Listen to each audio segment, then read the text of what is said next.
Network is here. Hold no punches! I'm real revolutionary right now. Support this man, Black Media. He makes sure that our stories are told. Thank you for being the voice of Black America, Roland. Stay black. I love y'all. All momentum we have now. We have to keep this going. The video looks phenomenal. See, there's a difference between Black Star Network and Black-owned media and something like CNN. You can't be Black-owned media and be scared. It's time to be smart. Bring your eyeballs home. You dig?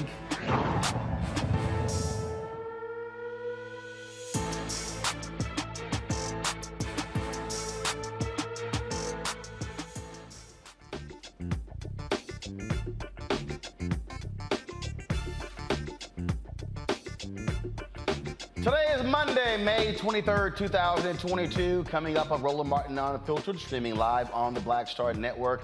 Buffalo is still in mourning for the 10 victims massacred at the Tops supermarket. Over the weekend, more funerals took place and more are scheduled as the city tries to put the pieces back together. Louisiana Senator Bill Cassidy has put his big-ass foot in his big-ass mouth. This fool literally said the state's high maternal death rates are standard if you don't count the black women. Yeah, we're gonna talk about that.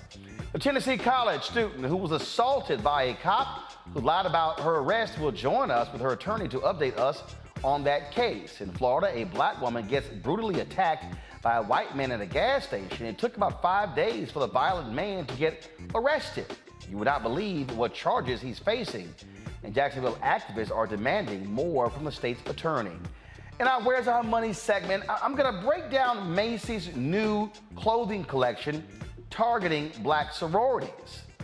And I'm gonna unpack where's the money for black people?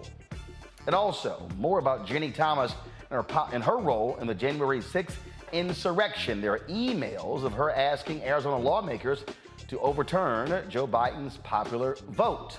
In tonight's Fit, Live, Win, we're talking about black men and mental health. We'll meet a husband and wife team who are doing their best to let black men know it's okay to ask for help. And what's up with this United worker who actually tried to get into a boxing match with a former NFL player? The brother knocked his ass out. Wait till we show you the video. It's time to bring the funk on Roland Martin Unfiltered on the Black Star Network. Let's go. He's got it. Whatever the biz, he's on it. Whatever it is, he's got the scoop, the fact, the find. And when it breaks, he's right on time and it's rolling. Best believe he's knowing. Putting it down from sports to news to politics. With entertainment just for kicks, he's rolling. It's on go, roll, roll, y'all. It's Roland Martin, yeah. Rolling with Roland now. He's funky, he's fresh, he's real, the best, you know he's Roland Martin now.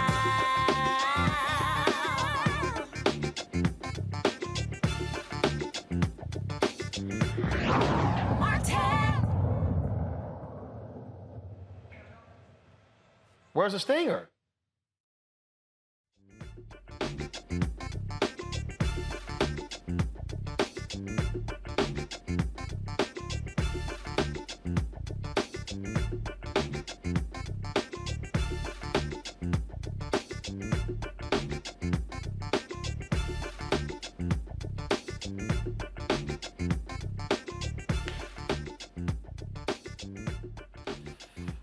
Folks, we continue to mourn the shooting victims of Buffalo. Funerals took place over the weekend as well as today. The funeral of Catherine Macy took place today in Buffalo. The 72-year-old, known to family and friends as Cat, was described as a civil rights activist with a deep love for her community. The youngest victim of the Buffalo supermarket mass shooting, Roberta Drury, was 32. She was remembered at her funeral on Saturday for her kindness and a smile that could light up a room. Roberta was the first victim killed in last Saturday's massacre. Also on Saturday, beginning at precisely 2:29 p.m., city leaders and the community held 123 seconds of silence in remembrance of the lives lost at the hands of a white domestic terrorist 1 week earlier. Hayward Patterson's family said their final goodbyes on Friday. The funerals for at least 5 of the remaining victims are scheduled for later this week. Now, that white domestic terrorist Peyton Gendron is charged with first-degree murder and faces New York's maximum penalty of life in prison without the possibility of parole. If convicted of federal charges, he could face the death penalty. He is currently being held on suicide watch and without bail in the custody of the Erie County Sheriff's Office.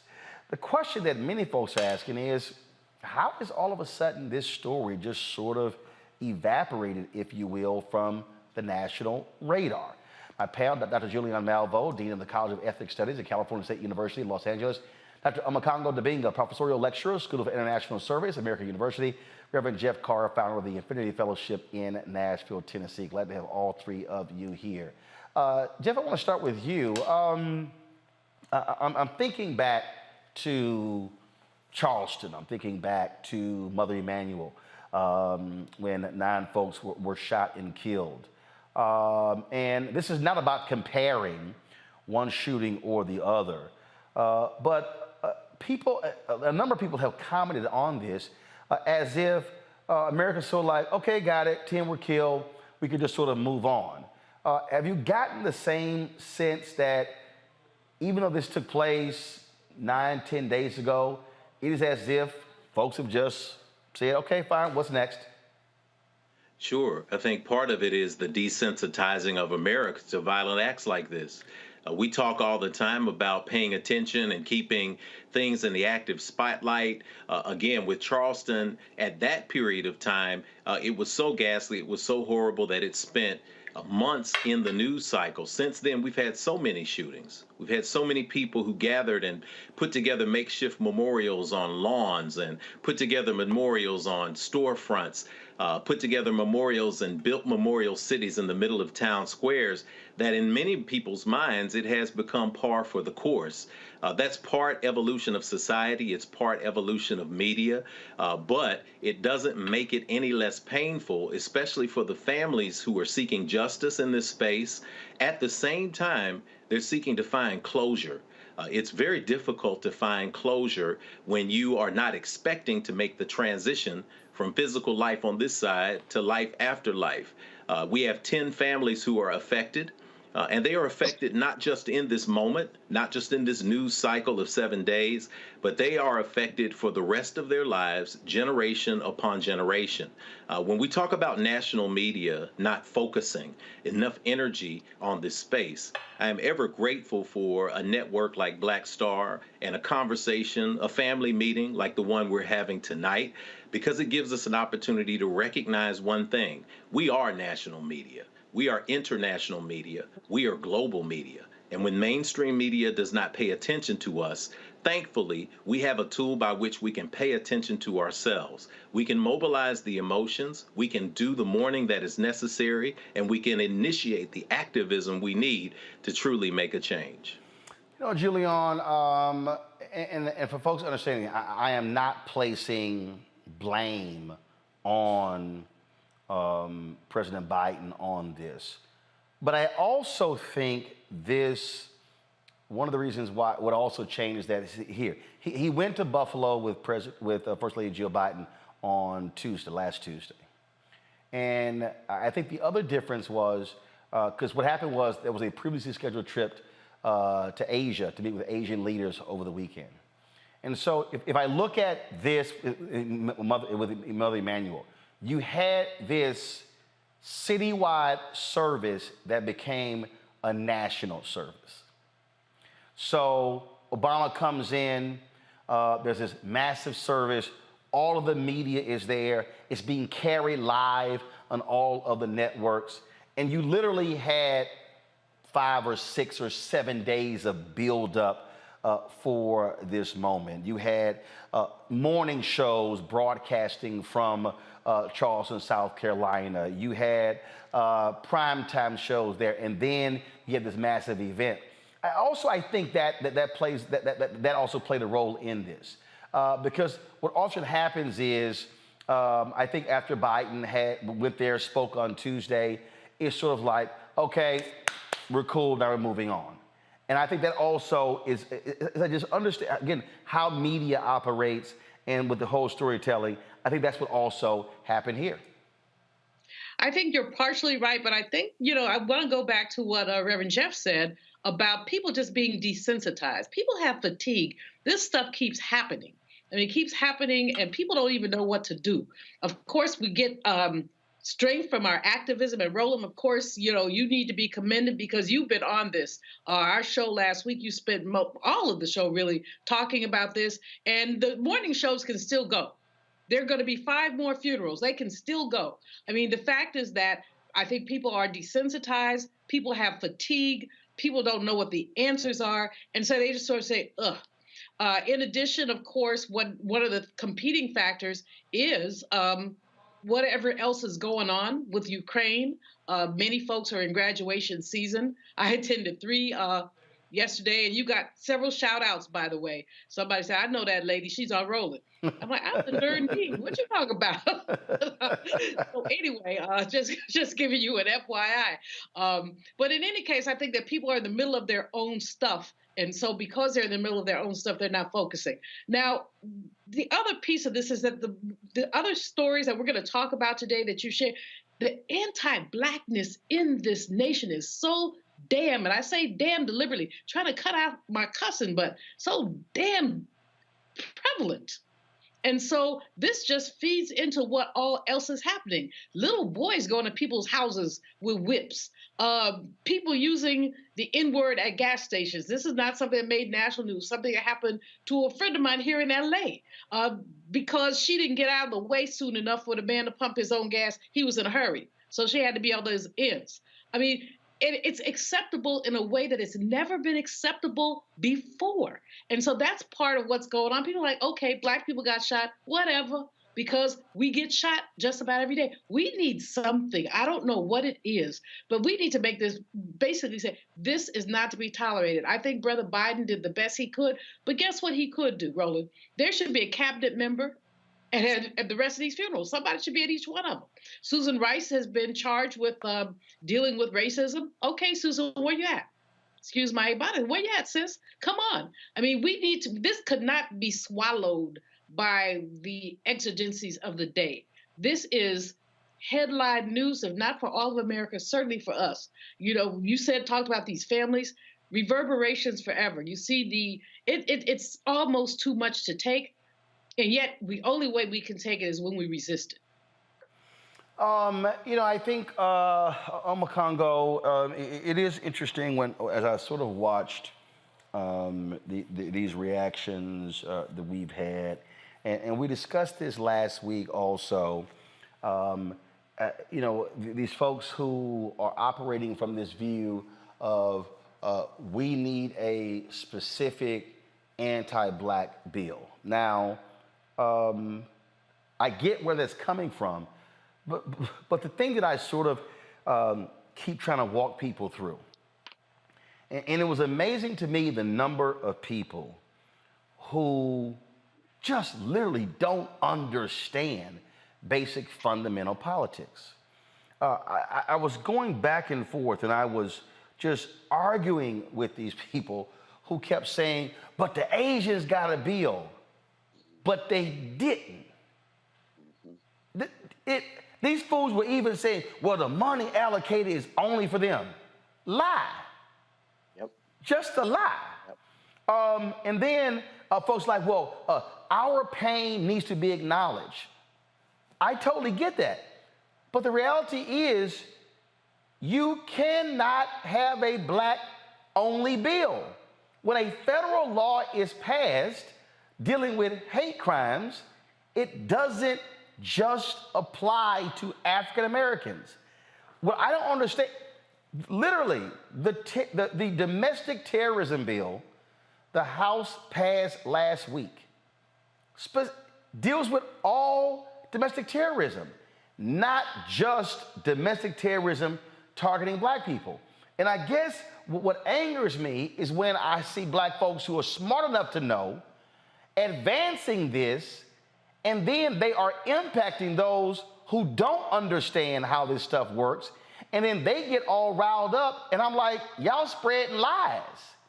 And then it feeds into, they ain't doing nothing for us, so therefore I shouldn't vote.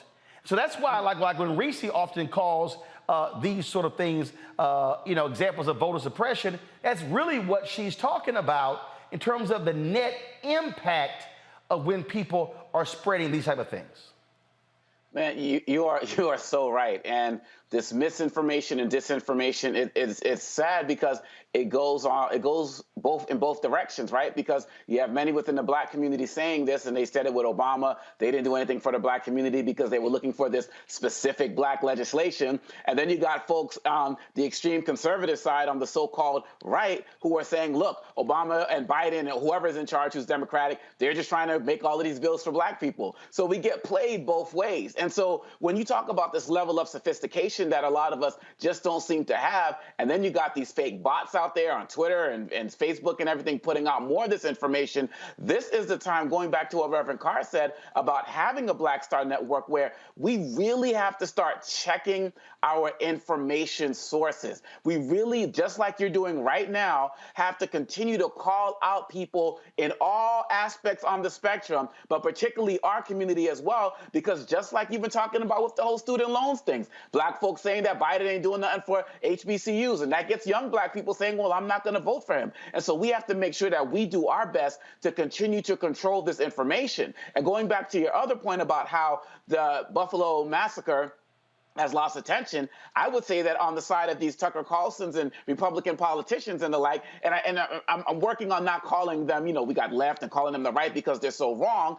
They're actively working to keep these stories up because they want to control the narrative on that as well. And so I'm listening to Marjorie Taylor Greene, one speech, and I'm listening to Tucker Carlson, another speech. They're all saying the same things. Mentally ill, child, parents weren't paying attention.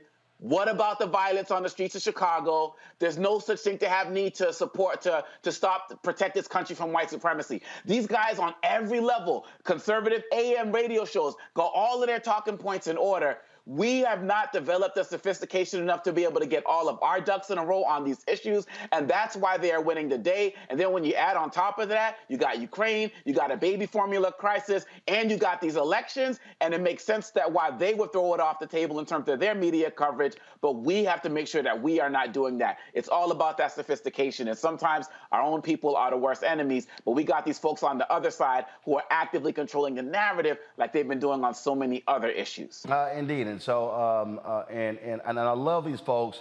All you doing, you just trying to protect Biden. No, I'm trying to protect facts. That's right. I'm literally trying to protect facts. And what I also understand, like I literally had to walk people through, again, the passage of the Voting Rights Act was driven by Black people, but it didn't only apply to Black people. And so here's what I would say to all the people who are saying this here. Fine. Write a bill up and let's see where it goes. Seriously, I want you to write a bill. I want you to, on any level. I want you to write it and let me know where it goes. And so that assumes that they can write. I mean, I just political sophistication to write. Right. Again though, the thing that I keep saying is that what it does is, and we got to be real careful, and I really want our people to understand this here. This is not just us as African Americans, but I need Black people to be fully aware of how we respond emotionally to things and how people are very good at playing on our emotions. Even our own people, how effective we can be at playing on our emotions to get somebody riled up and they don't necessarily understand the nuances. I mean, I walk people through the COVID Hate Crimes Act, which was anniversary on Friday. And the number of people who were like, the Asians got a bill. That bill is only for the Asians. Because in the top of the bill, they reference attacks on Asians. But the remedy is for anybody. And their deal is like, yeah, but they got mentioned. And you're like, so you tripping on they got mentioned, but the remedy impacts anybody impacted by hate crimes, so you ignore the remedy. That literally makes no sense. Then I had this one fool going, so the money this congresswoman set aside, how we know we can get some of that money? Because it's a federal grant. Because it doesn't limit who can apply. It literally says community groups. But how much was set aside for us? No amount, because no money was set aside for Asians. No money was set aside for Latinos. No money was set aside for any group. It's for community groups. But where's our set aside? And you're like, but there's not a set aside. And again, they're going through this, and people are like, that's right, we need to make sure. And I'm going, what are you talking about? It literally doesn't even exist. And so it's the playing of emotions. And I just need people to understand how folks are playing with your emotions to get you to respond to stuff. That is important. I'm going to go to a break. We come back. We're going to talk about several things. One, we're going to talk about the senator of Louisiana. Y'all, what this fool had to say about black women and maternal. I keep trying to explain y'all, these white Republicans don't give a damn about black people. And Louisiana Senator Bill Cassidy essentially laid it out. He don't give a damn about black women. And for all of y'all folks out there, y'all know I called y'all out before, and I told y'all with Gary Chambers, who's running against Senator John Kennedy in Louisiana, how if we register black people in Louisiana, we could literally defeat Senator John Kennedy, and you could have somebody black sitting in that position to deal with issues like this here. But then a lot of those same loud mouths, oh no, we're not gonna do that. But y'all cool what this fool said. Wait till I explain this. Then y'all, we got our Where's Our Money segment, because again, I told y'all, black people, how emotional we get. We love white validation. And we love when white people show us some attention. And I'm gonna walk y'all through how and how this whole thing with Macy's putting out the clothes in the colors of sororities, and all these black folks are all hyped and excited. I'm gonna show y'all how it's a perfect example of us praising folk and giving them our money, us getting little in return. All of that. Trust me, you don't want to miss it. You're watching Roland Martin Unfiltered right here on the Black Star Network.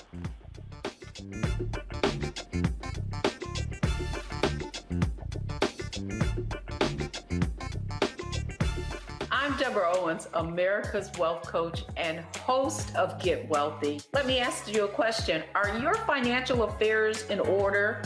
Or are you like Prince, Aretha Franklin, and Chadwick Boseman, celebrities that passed away with no will? Well, that's the topic we're covering on our next Get Wealthy program. Do you have the proper strategies in place to make sure that your assets and everything that you've worked so hard for pass on to the next generation and you create legacy wealth? So I encourage people to be thinking about what is the long-term plan as opposed to just for today or just right after I pass away. That's right here on Get Wealthy, only on Black Star Network. Pull up a chair, take your seat at the Black Table with me, Dr. Greg Carr, here on the Black Star Network. Every week, we'll take a deeper dive into the world we're living in. Join the conversation only on the Black Star Network.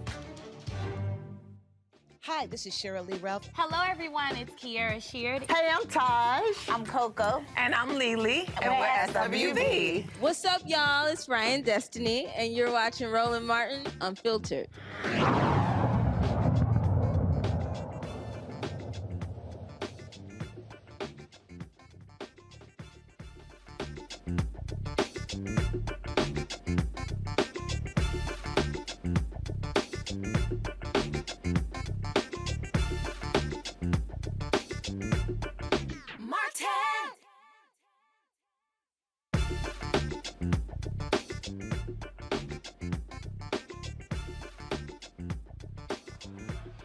Okay, so I've told y'all when we're sort of unpacking these things, who cares about us and who doesn't. And, you know, I get these people who, man, Democrats this, Democrat that. In fact, I literally just saw something that was stupid that comedian Eddie Griffin posted. And I like Eddie. But again, I'm gonna call out something that's stupid when I see it.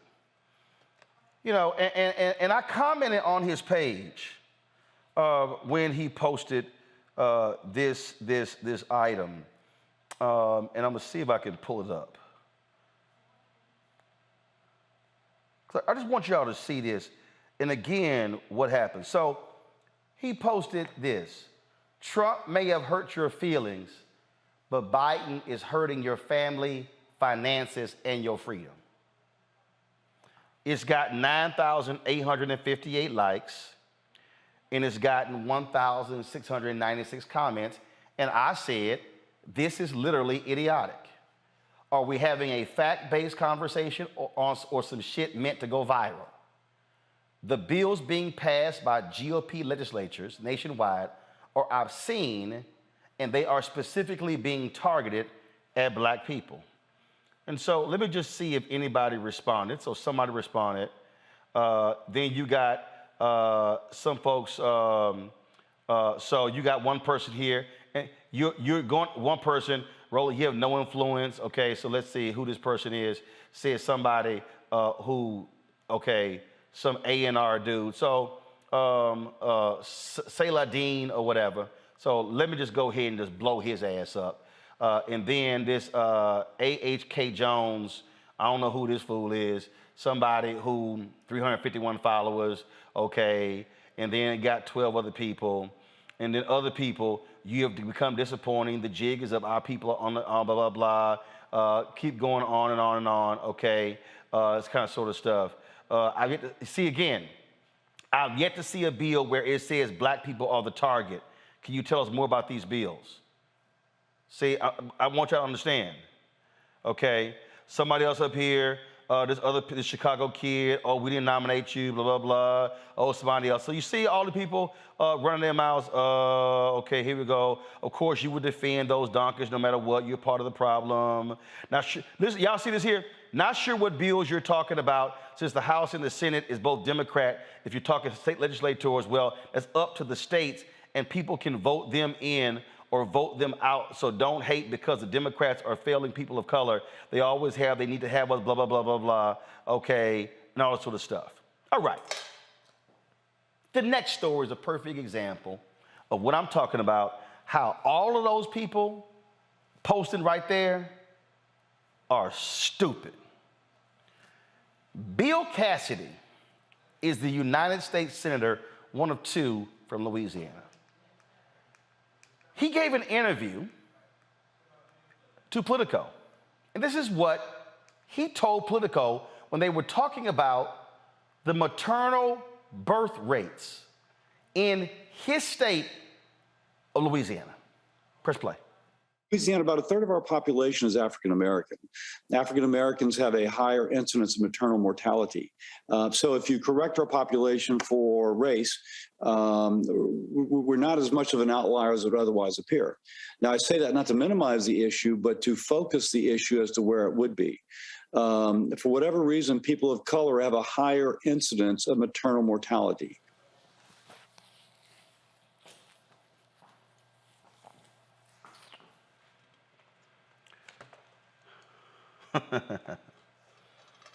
Y'all, he just said, matter of fact, play it again. Louisiana, about a third of our population is African American. African Americans have a higher incidence of maternal mortality. So if you correct our population for race, we're not as much of an outlier as it would otherwise appear. Now, I say that not to minimize the issue, but to focus the issue as to where it would be. For whatever reason, people of color have a higher incidence of maternal mortality. If you correct our population on race,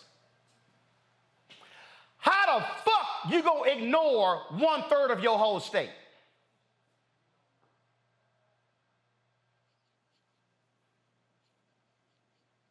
Seriously? If you correct our state, oh, if you get rid of the black people, hell, our numbers look great. Bullshit. If you get rid of the black,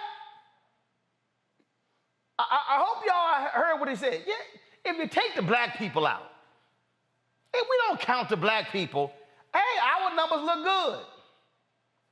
Then he said, see, that was offensive, but y'all may not have heard what he said at the end of his comment. Play it again. Louisiana, about a third of our population is African American. African Americans have a higher incidence of maternal mortality. So if you correct our population for race, we're not as much of an outlier as it would otherwise appear. Now, I say that not to minimize the issue, but to focus the issue as to where it would be. For whatever reason, people of color have a higher incidence of maternal mortality. Huh.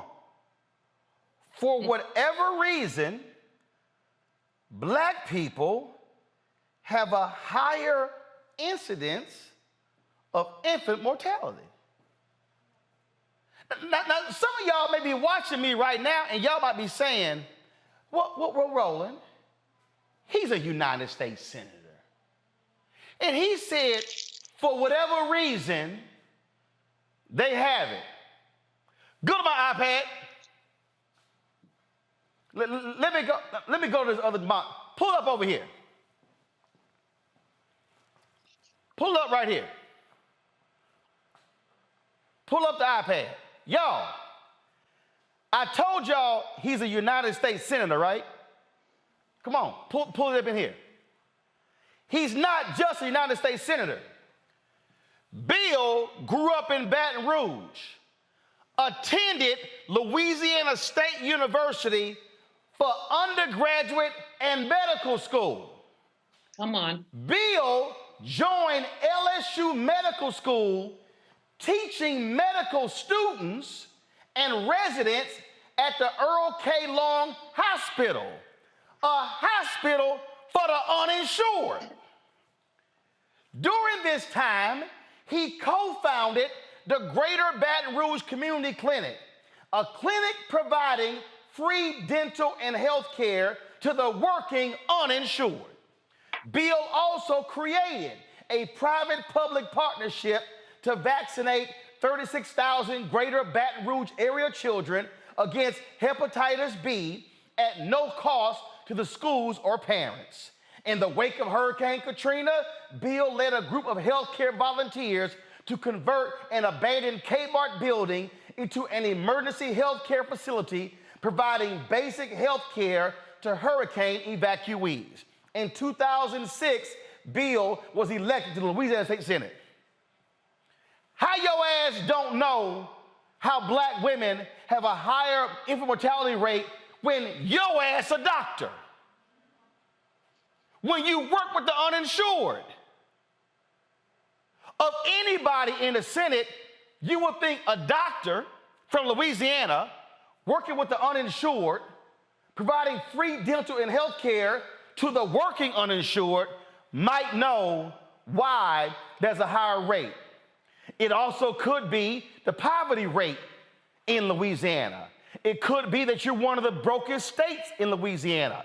It could be that the education in Louisiana is at one of the lowest levels in America. But here you have a white United States Senator saying, if we remove the Black people, everything will be well. This is the level of racism in the GOP, but some of y'all caught up in saying, oh, Trump wasn't that bad, but Biden is worse.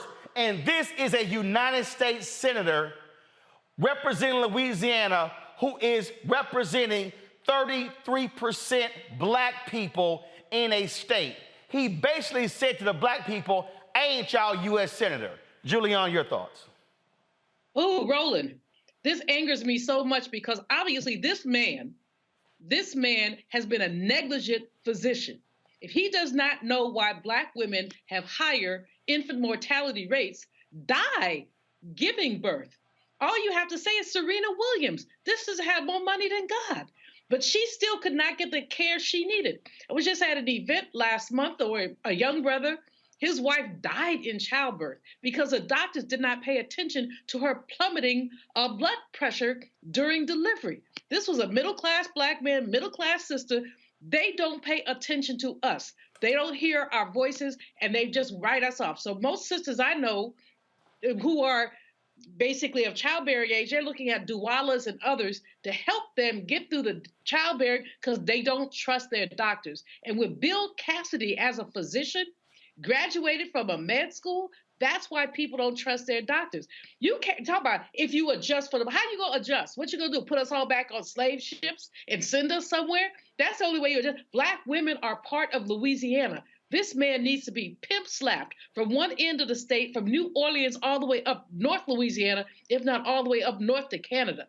That is just so absurd. It makes me so angry because I'm seeing Black women's health. I'm seeing what's going on. I'm seeing how many Black women don't get the health care that they need because of their assumptions. I always say that health care is about 3 A's: access, assets, and attitudes. And too many people who deliver health care have funky attitudes towards Black people, and especially Black women. Yep. Black folks are supposed to live in pain. That's why we don't get painkillers. We're supposed to languish in our pain. No attention paid to us. It's absurd, Roland. But this man really, this is the anti-Blackness that we were talking about earlier. And he had the nerve to articulate it. Congo, it gets better. In 2014, he was elected to the United States Senate. He sits on the Health, Education, Labor, and Pensions Committee. It get better, Congo. His wife is a doctor. His wife, His wife, Laura, is a retired general surgeon specializing in breast cancer. Go ask your wife about how Black women get breast cancer at a lower rate than white women, but die at a faster rate because of the healthcare crisis. But he don't know, for some reason, why the numbers are so high with Black women in Louisiana. Wow. Going off of Dr. Malveau's last point, this kind of goes back to our last segment with the Buffalo shooter, because this actually is a high-tech version, high-tech vocabulary of replacement theory. Because if you just get rid of the Black folks, get rid of the Black women, it's not an issue. This is what I meant when I sent out a tweet last week saying the Buffalo shooter was not a lone wolf. He didn't act alone. He was a foot soldier playing on the messages that are given out by these so-called politicians, these leaders, and these talk show hosts. This is with Senator Cassidy. This is another example of their saying in broad daylight all of the things that these other racists are thinking. Reverend Al Sharpton talked about it earlier today. Back in his Mother's Day, Reverend Al Sharpton's day, he said the Klan, they had their hoods on and everything. Now they come and kill you. They live stream these things. Now these senators, they come out here and say it blatantly, and they make it sound so professional. They make it sound so academic. But at the end of the day, they're just proving what Malcolm X said. The most disrespected person in this country is the Black woman. And he put it right out there on Front Street for all of his constituents to accept. And like you said, Roland, the sophistication level of Black folks, we got to get out there and get rid of him, and all the white people who stand by and watch this happen as well. He should be getting American Medical Association, all of these guys. He shouldn't be a doctor anymore. You know what I'm saying? It's like they should be coming for his license for putting out something ignorant like that. But this is the day and age where you can get by with these. Now, this isn't even subtle. This is direct racism. If you get rid of the Black women, we are doing okay. What are we going to do about it? We need more people to be raising the alarm just like you're doing right now, because this is nonsense. Well, here's what I find to be real hilarious here. So Jeff, this is what he said in response. He said, individuals are cutting off and misquoting my statements, highlighting minority health disparities to create a malicious and fake narrative. My entire conversation was about my work to address racial bias in healthcare and address high maternal mortality among African-American moms. Okay, where's the evidence? And here's the whole deal here. Just so people understand, in Louisiana, Black women have the second worst maternal death rate in America, with 4 Black women dying for every white woman in the state, and 58 women die per 100,000 live births, 4 times the national rate. That is Senator Bill Cassidy's Louisiana. Yeah, absolutely. In that moment, I think back to the days when I actually did watch football every now and then several years ago. I think it was CBS or maybe Fox had a segment to call "Come On, Man." Anytime I hear something like that, I immediately go, "Come on, man. You got to be kidding me. You have to absolutely be kidding me." All of the facts in his bio, it leads me to be confused. It leads me to say, obviously, this does not make sense. This is a space of cognitive dissonance where reality is not operating parallel to experience, to what he should know as a trained medical professional. What did you learn in undergrad as a science and biology major? What classes did you take in medical school? When you were doing your internships, when you were doing your residencies? Every single doctor I know, black, white, or other, knows about health disparities, particularly for black women. I think this would merit some amazing PhD student going back to research the Earl Long Hospital, where he taught in the 1990s, to see how badly black women may have been treated, how badly black people may have been treated. Because if you are saying disclaimers, which include things like don't take this the wrong way or for whatever reason, that's exactly like the preface that said, I don't mean to sound racist, but that means that the next thing that is coming out of your mouth is the most racist thing you ever heard. So for him to be backlogging and say, for whatever reason, the disparity is not there, you are aligning exactly with Dr. Amakongo said. We've got the same issues coming from that last segment. It's what Dr. Malvo said, we do not matter. It's what Omekongo said. There is a coordinated messaging that is being spoken out aloud. This man has common sense. He knows the issue is health disparity. He's a doctor. His wife is a doctor. He knows the stats in Louisiana. He knows that for every 4 black women that lose their life in a natal and prenatal situation, there's 1 white woman that loses hers. That's a gross health disparity, and it has to do with economics. It has to do with access to care. It has to do with insensitivity on behalf of medical professionals. All of this is documented history. With all of the stats pointing to this, the conclusion is really clear. He simply does not care. It does not matter. It's not on his radar. Well, and for him to say things like for whatever reason, and I say that not to minimize, it surely means that I don't care about the lives of black people, even the ones that I am duty bound by law and by vow to represent. And of course, he posted a series of tweets, go pull it up please, where he talked about, people are misquoting me. He puts in here his work to get different bills signed into law. You can watch the full conversation. Here's the real issue here, Senator Cassidy, and that is you say it for whatever reason. Why would you even say if we remove the black women, our rates will be what they are? Well, hell, if you in West Virginia and you remove all the poor, broke white people, guess what? Their education numbers will look amazing. Touche. But you can't. You can't just remove the folks. That's how stupid it is. All right, y'all, got to go to a break. When we come back, we're going to talk to a sister. She was a college student, got jacked up by a cop there. We covered this beforehand. We're going to give you the update on this particular case. Again, just showing you how we are treated. Should we be joined by her and her lawyer right here on Roland Martin Unfiltered. I'm going to also break down for y'all, like all hyped about Macy's having some clothing for some Deltas and some AKs and some Zetas and Sigma Gamma Rho. But where the rest of the money at? Wait till I break it down. Y'all gonna understand what I'm talking about. Folks, don't forget, download the Black Star Network app on all available platforms. Apple phone, Android phone, Apple TV, Android TV, Roku, Amazon Fire TV, Xbox One, Samsung Smart TV. Please also join our Bring the Funk fan club, where all of your dollars go to support our show. Checks and money orders go to P.O. Box 57196, Washington, D.C. 20037. That's 0196. Cash App, $RM Unfiltered. PayPal is R Martin Unfiltered. Venmo is RM Unfiltered. Zelle is Roland@RolandSMartin.com. Roland@RolandMartinUnfiltered.com. We'll be right back.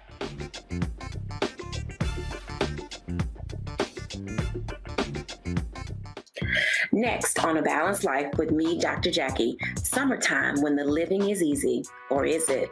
Summer vacations, class reunions, kids in summer camp, all fun, but stressful. You need to get into a summer mindset and have a plan. Oh yes, our panel gives us their favorite summer planning hacks. On the next A Balanced Life with Dr. Jackie here at Black Star Network.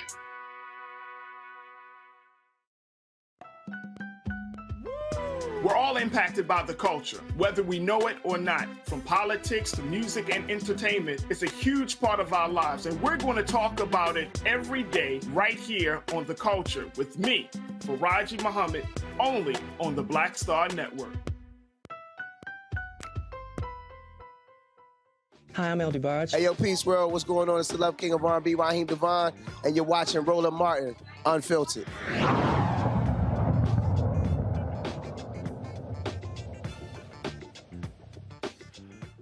y'all, last week we showed you the video of a Knoxville, Tennessee cop tackling a sister for no reason. Now, he lied about it. Here's the actual video.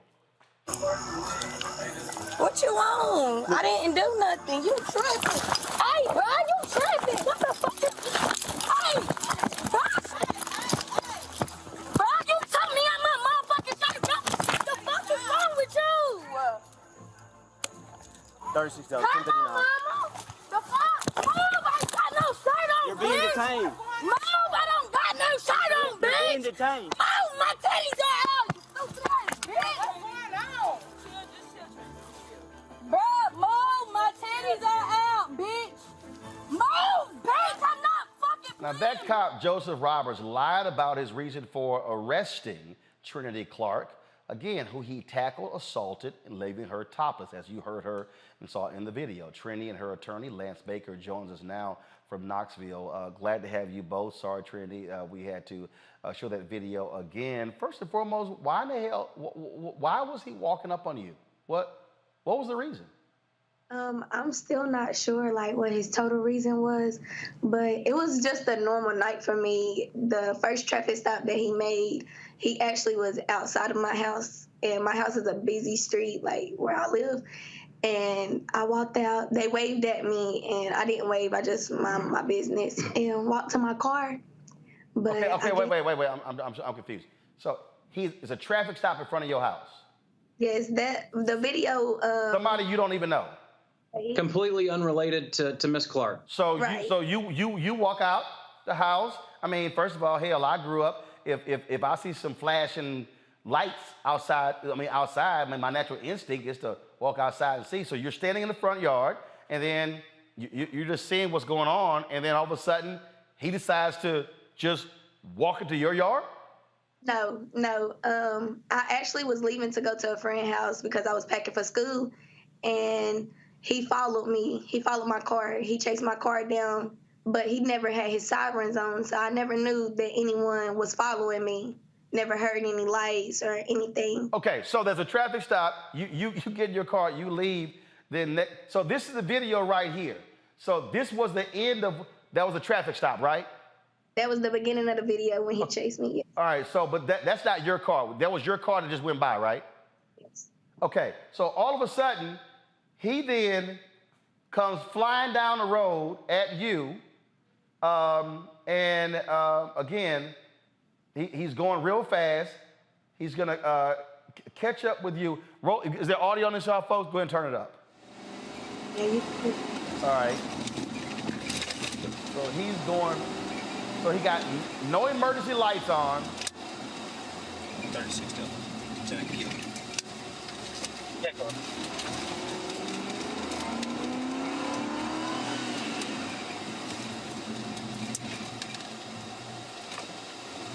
He comes to a stoplight there. It's a biker. No lights, no nothing. 36 Delta. I'm North Hamburg. Okay, all right. You turn left. You about to turn left. Trying to evade.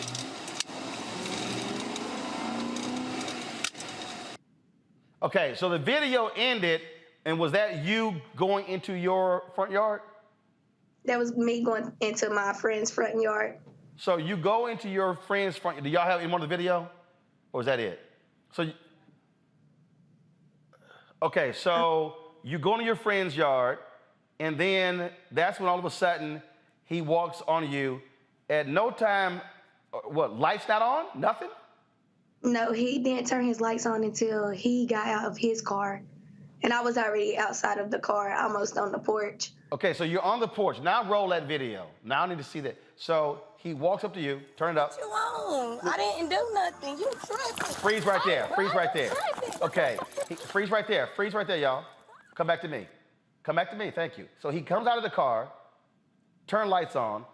What does he say to you when he walks up to you?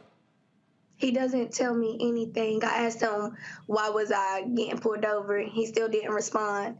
Then I asked him, what was the issue? He still didn't respond. All he did was reach for my hands and try to arrest me, but he never told me why he was arresting me, never read me any of my rights, never said what the issue was or what I did wrong.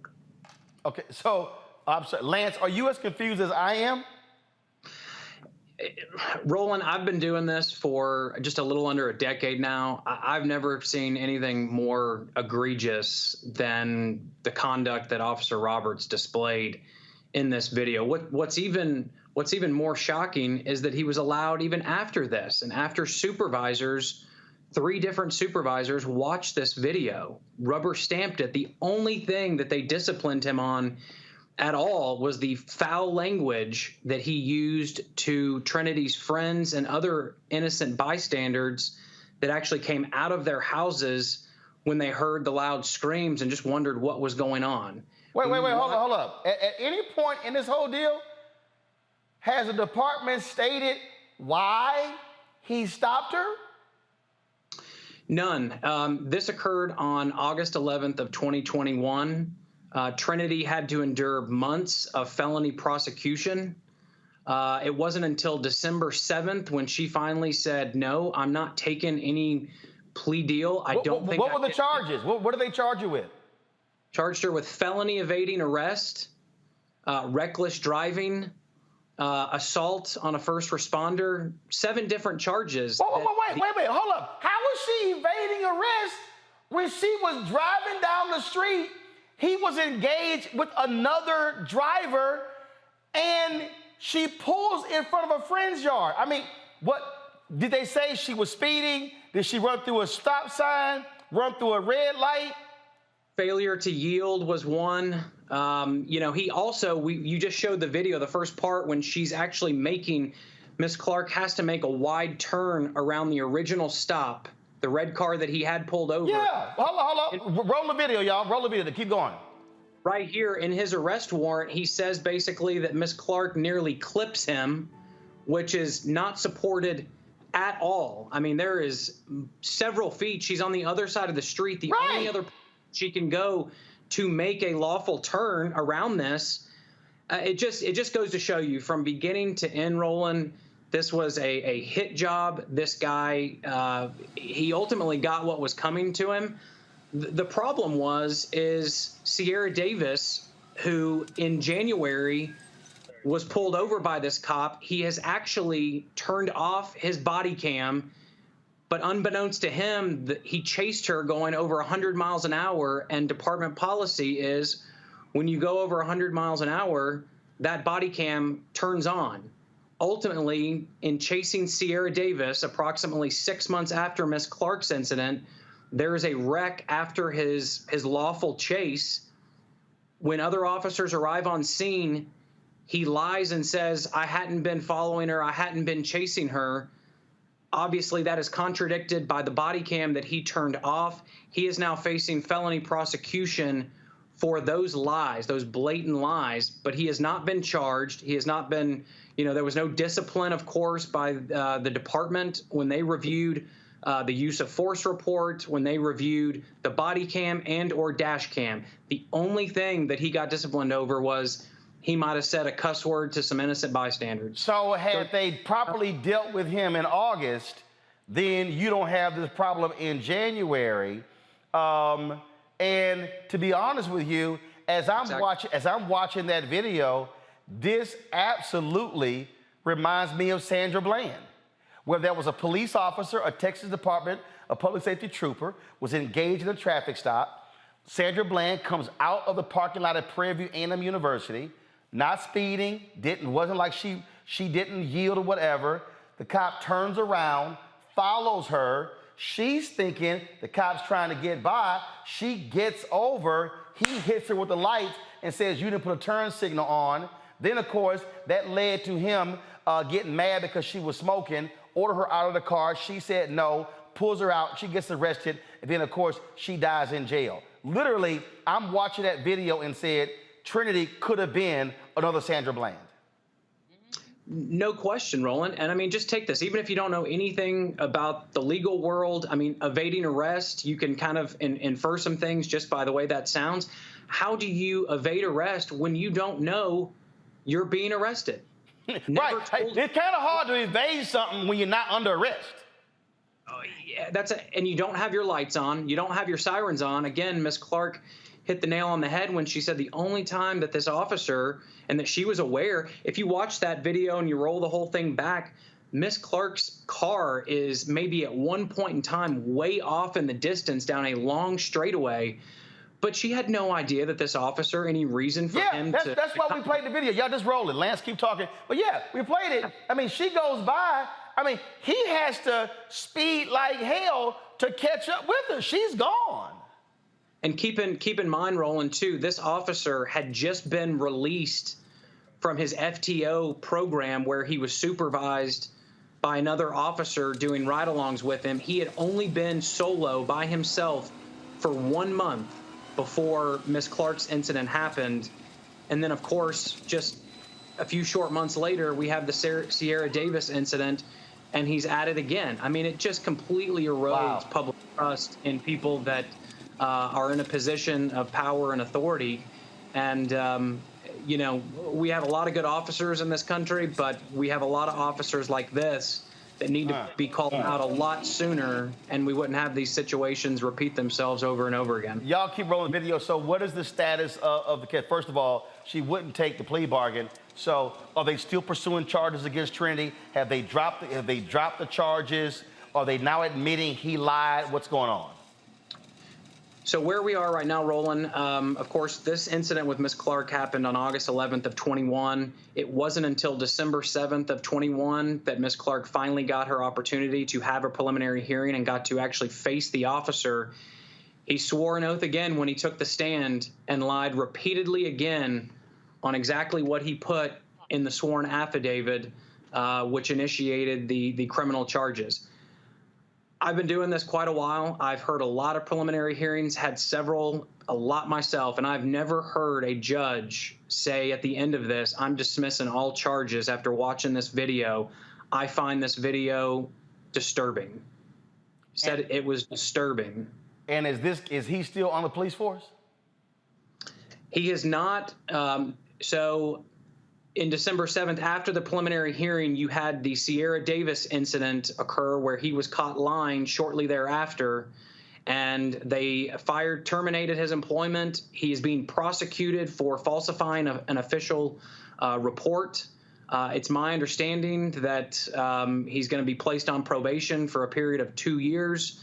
I don't know if the state attorney is opposing diversion. It's going to be apparently left up to a judge. But there's been nothing. It's the same type of scenario that Miss Clark went through, where he's lied not only on the official report, but in Miss Clark's case, you actually have a preliminary hearing tape where the man got on the witness stand and further tried to justify his actions. He committed perjury on the stand. Yeah, and Roland, exactly, 100%. It is beyond a shadow of a doubt that perjury was committed. And I'll tell you, when asked to comment on whether or not there was going to be charges in relation to Officer Roberts and Miss Clark's case, the official statement from the lead DA, the district attorney, says the role is to determine whether criminal charges are warranted. As such, the DA will not open an investigation into Clark's arrest. We do not review cases to determine whether violations of civil law or violations of departmental policies and procedures occurred, as those determinations would be outside the purview of this office. How is perjury outside the purview of the DA? He lied. If I lie on the witness stand, my ass will be prosecuted for perjury. And here's the thing. Listen, I had a guy last year that was prosecuted for a felony over calling 911 too many times or falsifying a 911 call.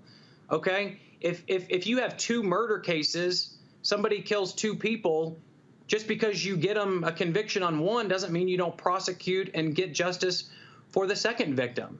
It's no different in this case. Instead of getting 2 years on probation, if that's the case, he should at least be getting 4, another 2 with Miss Clark's added on.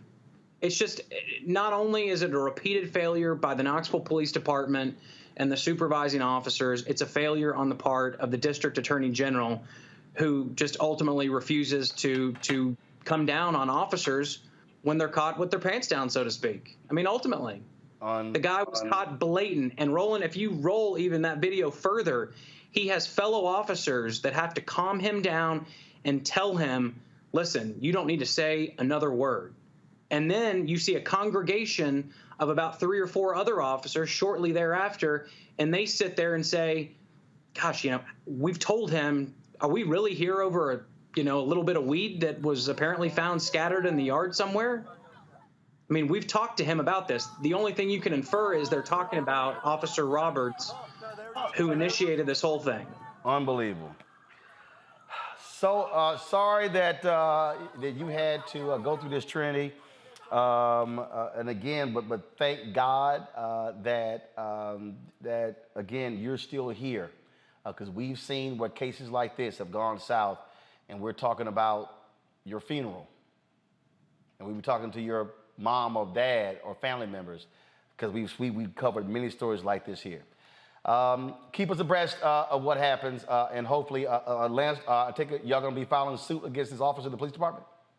We certainly plan to. We're getting everything together. Of course, things just keep trickling out left and right. It should have been in front of the Police Advisory and Review Committee. Apparently, KPD never turned over the use of force report to them. Unbelievable. There's so many things that could have been done differently. And officers all the time, when they do certain things, they say hindsight's 20/20. There was a video, there was plenty of stuff to get this guy off the street and get his badge away from him in August, and not have any of this happen further. And unfortunately, that didn't happen. Crazy, crazy. Trinity, Lance, we certainly appreciate you joining us. Thanks a lot. Thanks, Roland. Jeff, I'm gonna start with you. You're there in Tennessee. This is why I have long said, and I don't care what any lawyers say, if a cop lies on the police report, and it is proven that they are lying, automatic termination. And this is also why the state must change the law and say that officer cannot be hired at any other law enforcement agency in that state. And this is why there should be a national database of any law enforcement officer who has been fired, where it lists why they no longer have a job, because all too often, guys like this fool are easily get a job in a neighboring county or city.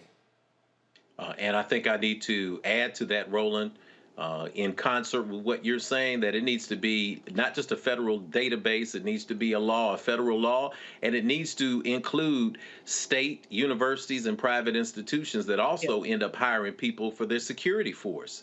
So often we see this. If you can't get with the Metro Police Department, you end up going to the state troopers. If you can't get with the state troopers, you end up going to the sheriff's department. If you can't find a sheriff department somewhere to help you in some small town, you end up on the security force at a campus, and it's disconcerting. This is a situation that very easily could have turned, as you pointed out, into a situation and circumstance with Sandra Bland, who also had a state trooper, Encino, Brian Encino, who also lied, who also committed perjury. So we see that this is a state of a police state of anger, of frustration, and we're dealing with people who clearly define themselves for what they are. They are patty rollers, they are patrollers, they are predators. He hunted this sister.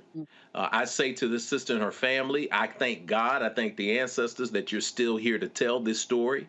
To Sister Trinity and her entire family and friends who were traumatized by this predator hunting her down and then ripping her clothing off and exposing her, that this will not end with victory for anybody other than you all. This is going to be a part of the story. We have to also be on hand. Knoxville is right up the street. I'm an alumnus of Tennessee State University, so my heart goes out to her. I've got a son who is her exact same age. And for those who watch the video and say she should have just been quiet, she should have just closed her mouth, she should have just figured it out later. If there wasn't that much noise that drew so many people out to be witnesses, we don't know what could have happened. So I'm glad the sister was cussing. I'm glad the sister was fighting. I'm glad the sister was saying, I've got to protect my life and I've got to protect my dignity. And I'm most glad that in this case, footage proves that people do lie. My mama used to say, if you got a mouth cut from left to right, you're capable of lying. And we see that this officer has a history of not only lying, but predatory behavior. You're absolutely right. We should be able to have legislation passed to make sure that these kind of officers not only get fired, because often firing is the easy route. We can't be satisfied with firing. We need firing, prosecution, removal of any benefits they got, paid to the victims of the people that they targeted, and we also need them to be blocked from ever being able to be in a position where they are engaging with the public ever again. Folks, hold tight 1 second. When we come back, we're going to show you all this video out of Florida. Shocking and stunning. Black woman in a convenience store. This white guy just comes in and just starts beating the hell out of her. And why is the DA there, frankly, going south on this, frankly, white domestic terrorist? Yeah, we're going to unpack that next. You're watching Roland Martin Unfiltered right here on the Black Star Network.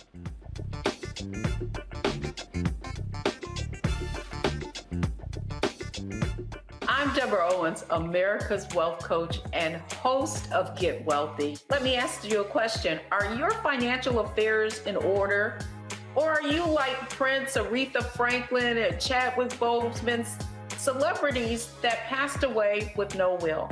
Well, that's the topic we're covering on our next Get Wealthy program. Do you have the proper strategies in place to make sure that your assets and everything that you've worked so hard for pass on to the next generation and you create legacy wealth? So I encourage people to be thinking about what is the long-term plan as opposed to just for today or just right after I pass away. That's right here on Get Wealthy, only on Black Star Network.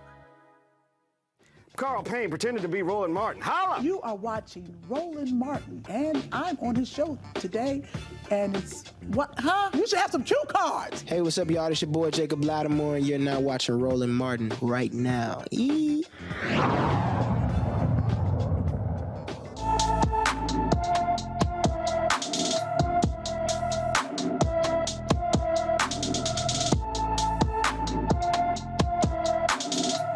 Orange County, California Sheriff's Department needs help locating Naya Anita Jolene Jingles, who left home on foot on May 5th of this year. The 15-year-old is 5 feet 9 inches tall, weighs 140 pounds, with black hair and black eyes. Naya was last seen wearing blue jeans, a blue sweatshirt, and black Air Force Ones. The teen has developmental disabilities and needs her medication. Anyone with information on Naya Anita Jolene Jingles should call the Orange County, California Sheriff's Department at 714-920-0835, 714-920-0835.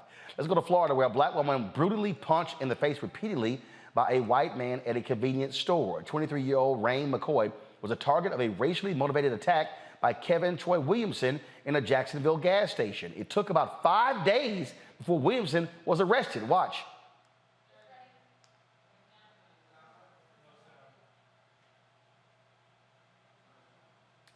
Folks, he is literally beating the hell out of this sister. Williamson faces a misdemeanor battery charge for that vicious assault. He's currently out on bond.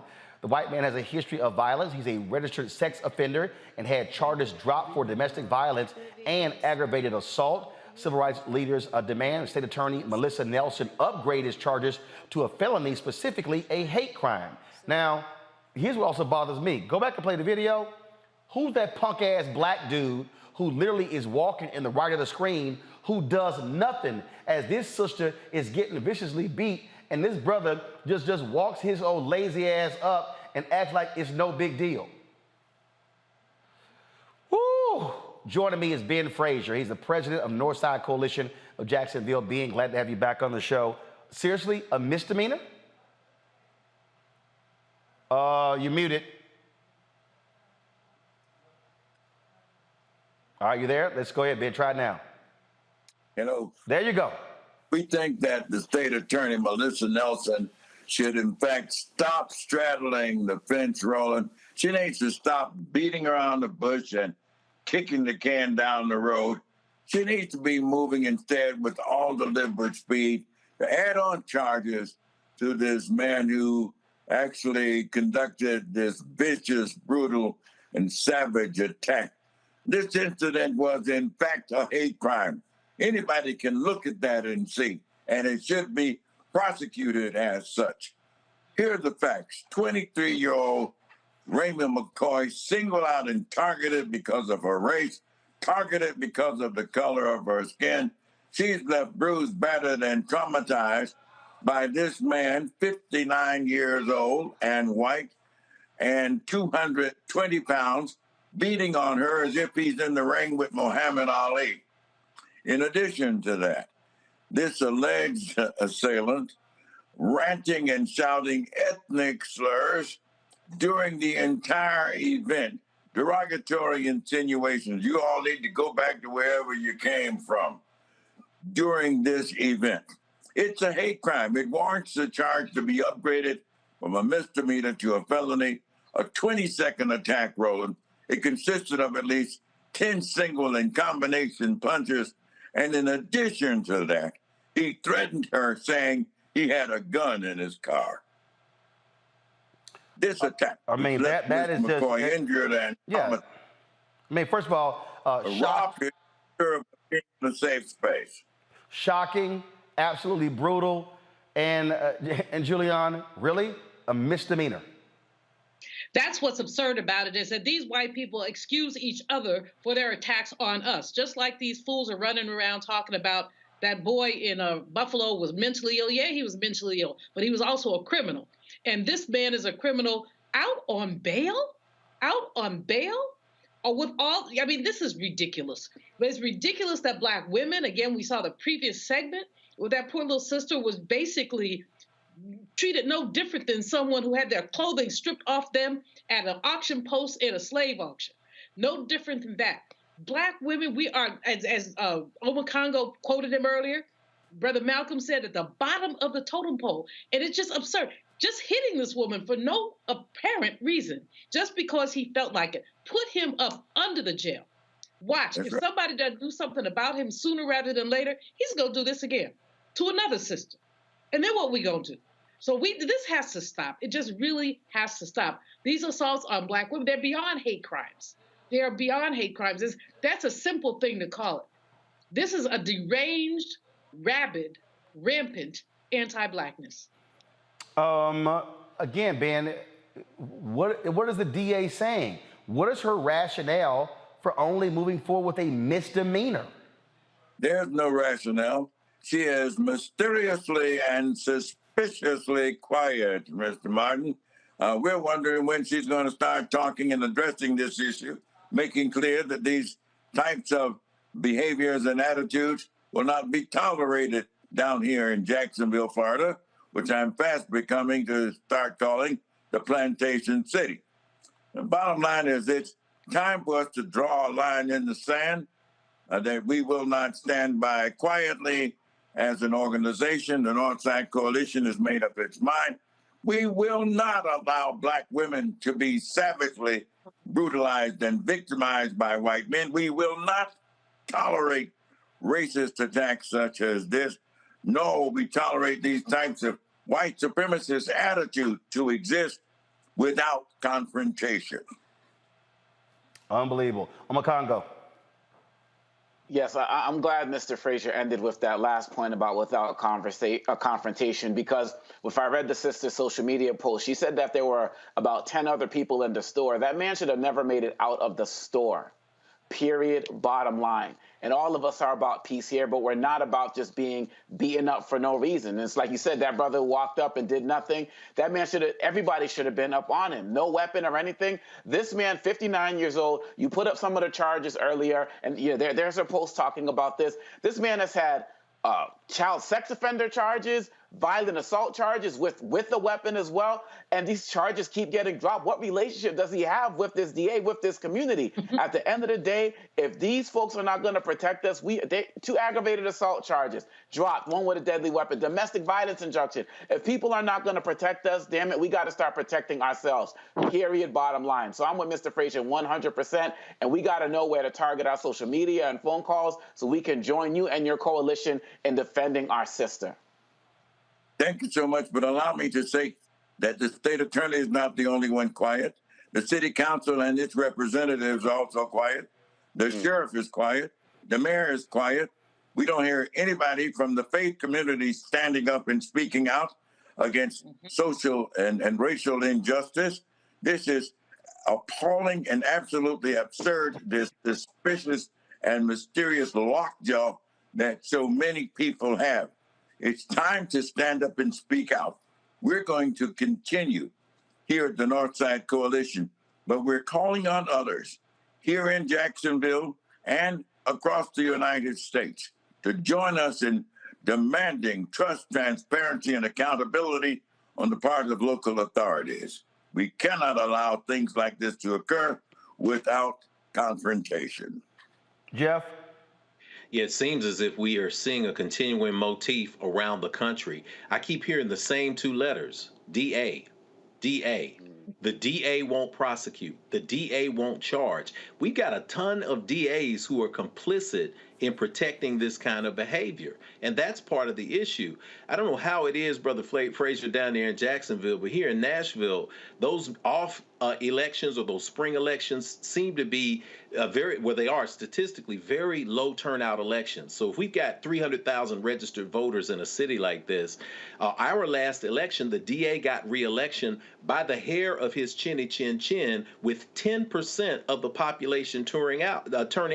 With 23% black folk, that means that if 30,000 black people just turned out to vote, we could elect a new DA.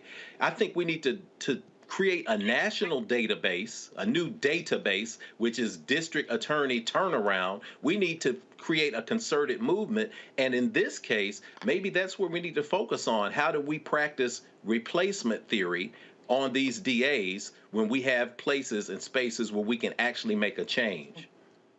Yep. Well, Ben, look, y'all keep up the good fight. Certainly let us know what happens. The sister involved here, she is so distraught by this.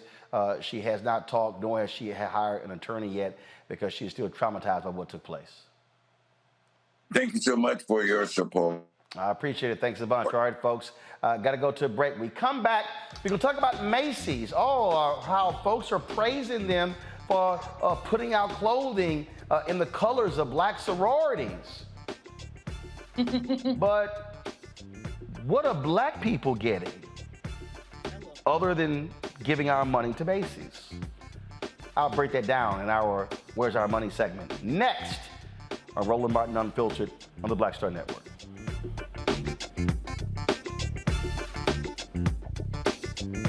Pull up a chair, take your seat at the Black Table with me, Dr. Greg Carr, here on the Black Star Network. Every week, we'll take a deeper dive into the world we're living in.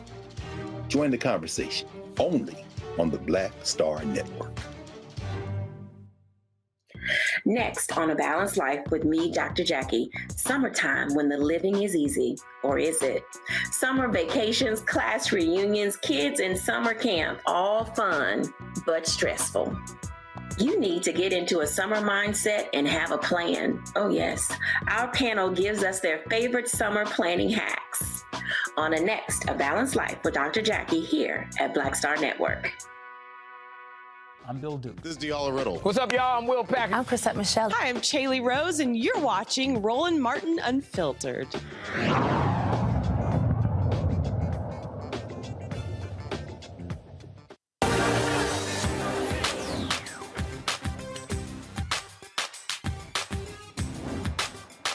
Being frozen out. Facing an extinction level event. We don't fight this fight right now, you're not going to have black owners.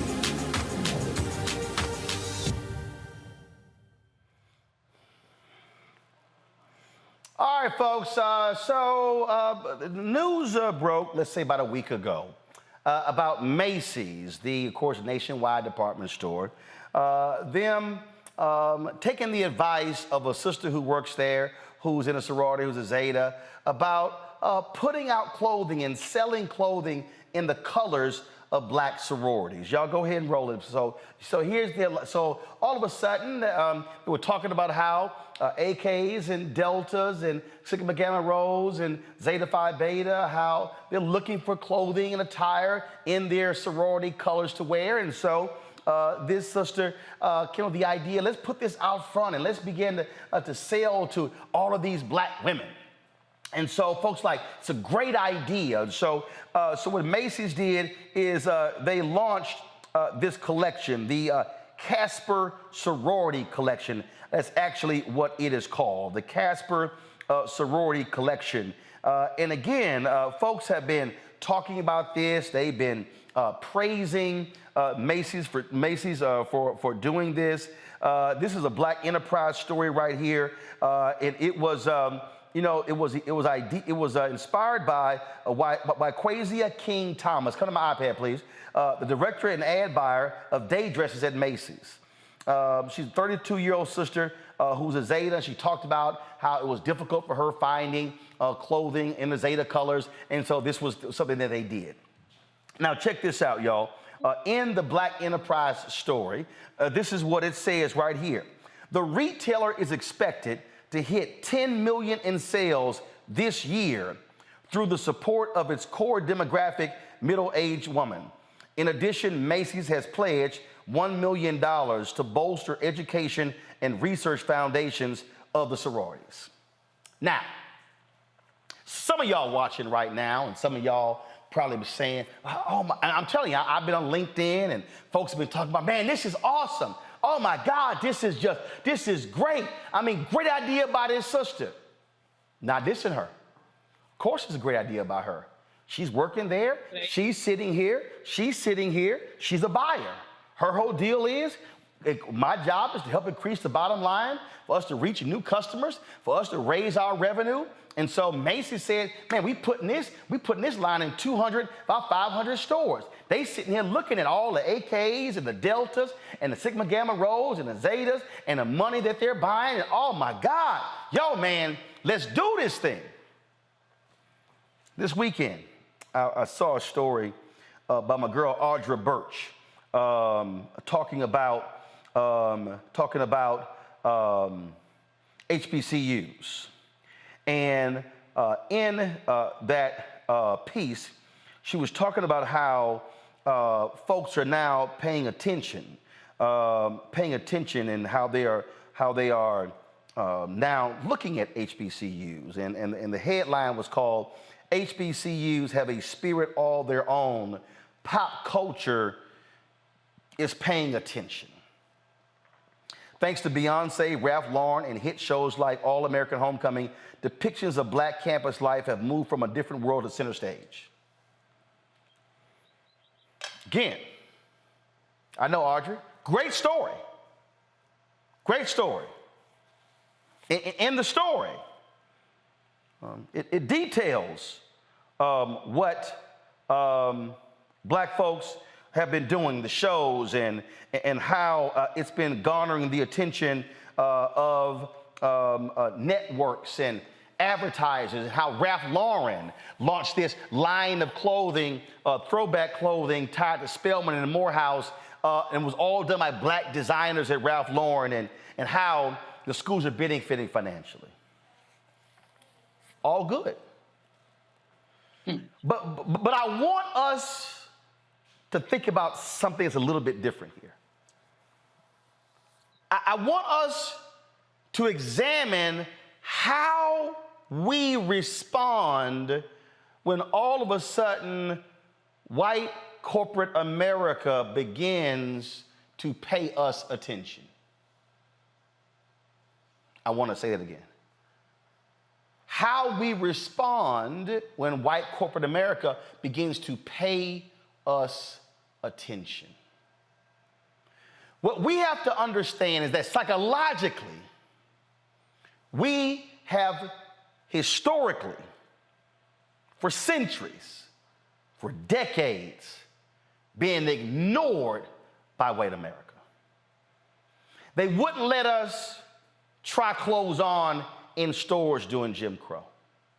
They wouldn't acknowledge HBCU graduates. Even today, a Black college student makes less money than a white high school graduate. So we respond differently when all of a sudden they begin to pay us attention. Then we are thankful. We are excited. Oh, they're doing this and they're showcasing this and they're doing this and and we're excited. But don't you know there's always a cost to the excitement? Okay, let me go ahead and explain to you this way. So I asked my ad people, I asked them to send me some information. I asked them to send me some information, y'all, with regards to Macy's. Let me see if I can pull this up. My guys, Urban Edge Networks, black-owned company, they handle third-party advertising for us. And so they sent me some information. And this is what they sent. Oh, let me turn it this way. Hopefully this, you know what, I'm gonna do it this way. Just hold on one second. See if I can save this as a graphic. No, I'm just going to pull it this way for you. They sent me this here, and this is what it says. It says that in 2019, Macy's spent $280 million on advertising. It says that during 2020, it was COVID, it dropped to $206 million. Now it's on the rebound, and it's $215 million. Come back. $215 million. $215 million. Okay. So I asked them the question, how much money does Macy spend on black-owned media?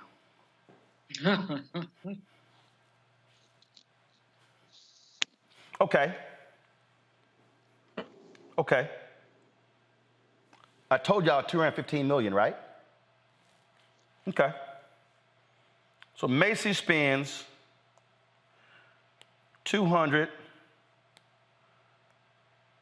let's see if I can go ahead and do this right. Macy spends $215 million.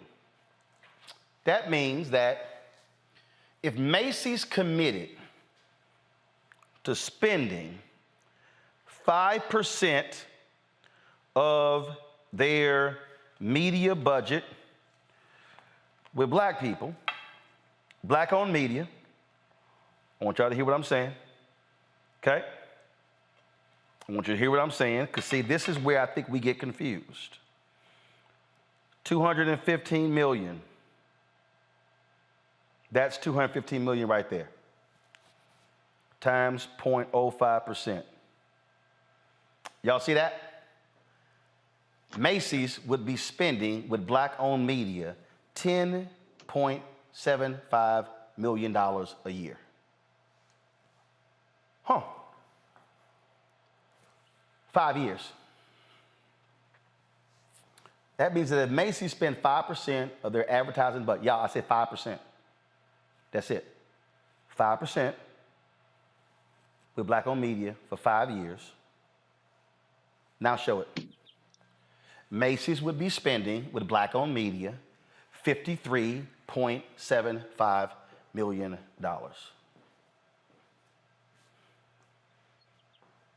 Y'all, how much money are they making off of us?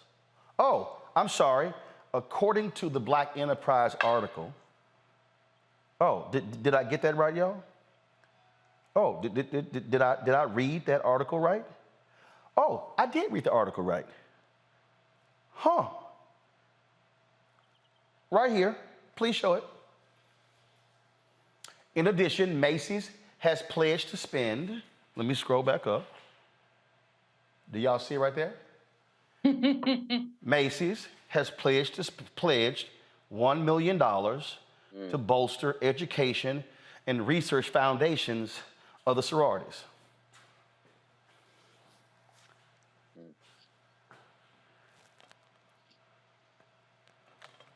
Go back.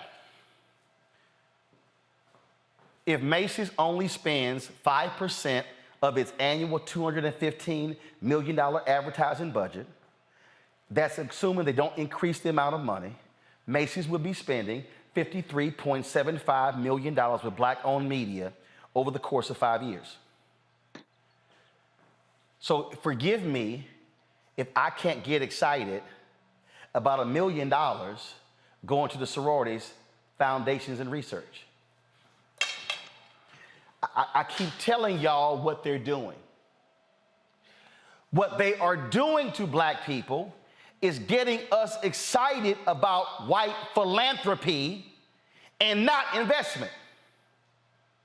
See, y'all keep, I hear y'all all the time, y'all keep asking, man, why you keep going on about this black-owned media stuff? Because they get you excited when they give $1 million to the NAACP and to the Urban League, and to the National Action Network, or the Rainbow Push, or to an HBCU, and you don't even realize how you're giving them millions more than what you're getting back. Come on. But I ain't talking just about black-owned media. Macy's uses car service companies for their executives. How many of those are black transportation companies? Mm-hmm. Macy's does events. How many of those are black catering companies? How many black-owned vendors have their items in Macy's stores? Macy's puts on events. How many of those companies are black event planners? Macy's uses external lawyers. How many of those are black law firms? Macy's uses African Americans in numerous areas, PR, in food. We could go down the line. Do y'all now understand why we call it Where's Our Money?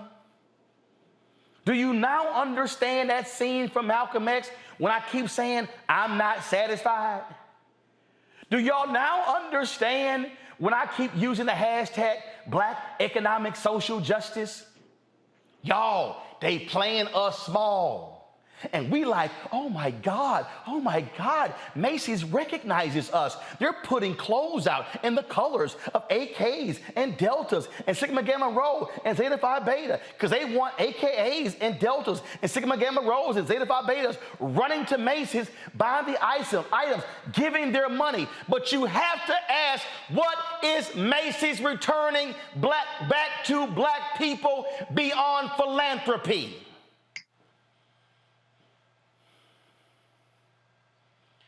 Y'all, this is about the money.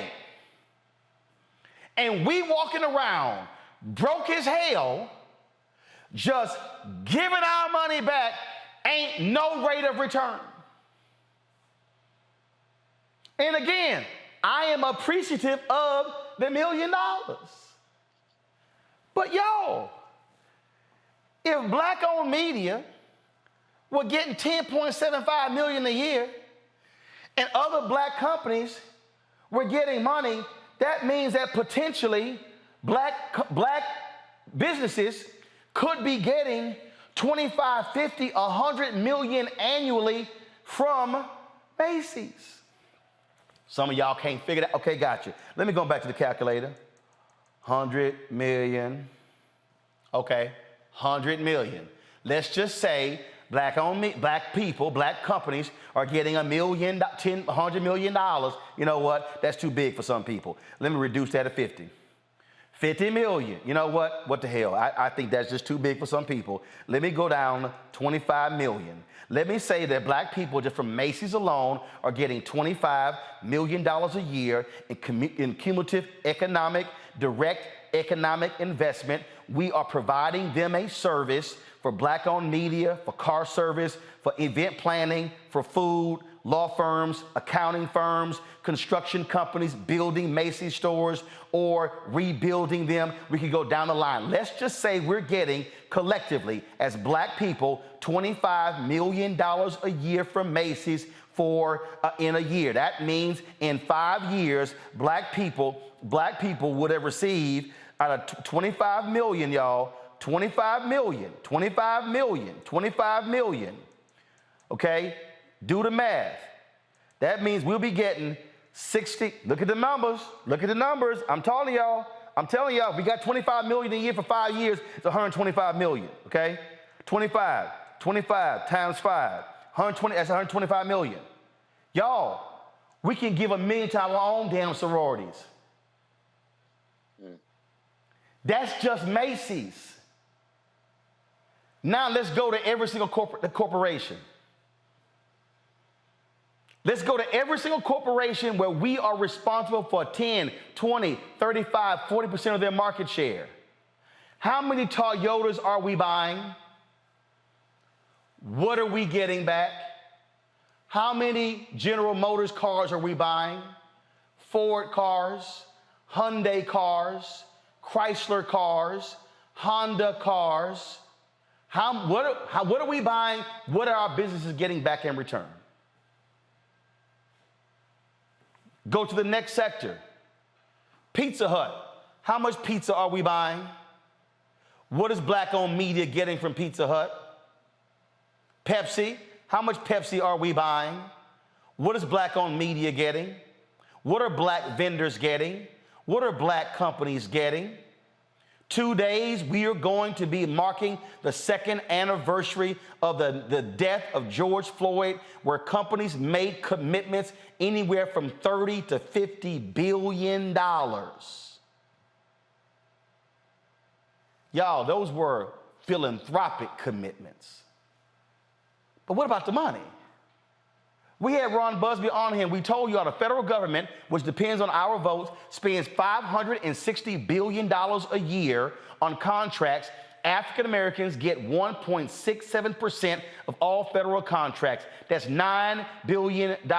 If black people got our share of our percentage, y'all, this is just real simple. If black people got 13% of all federal contracts, that means we will be getting, what, $72.8 billion a year versus the $9 billion right now? What do you think would happen to black America if we were getting $72 billion a year in contracts from the federal government as opposed to $9?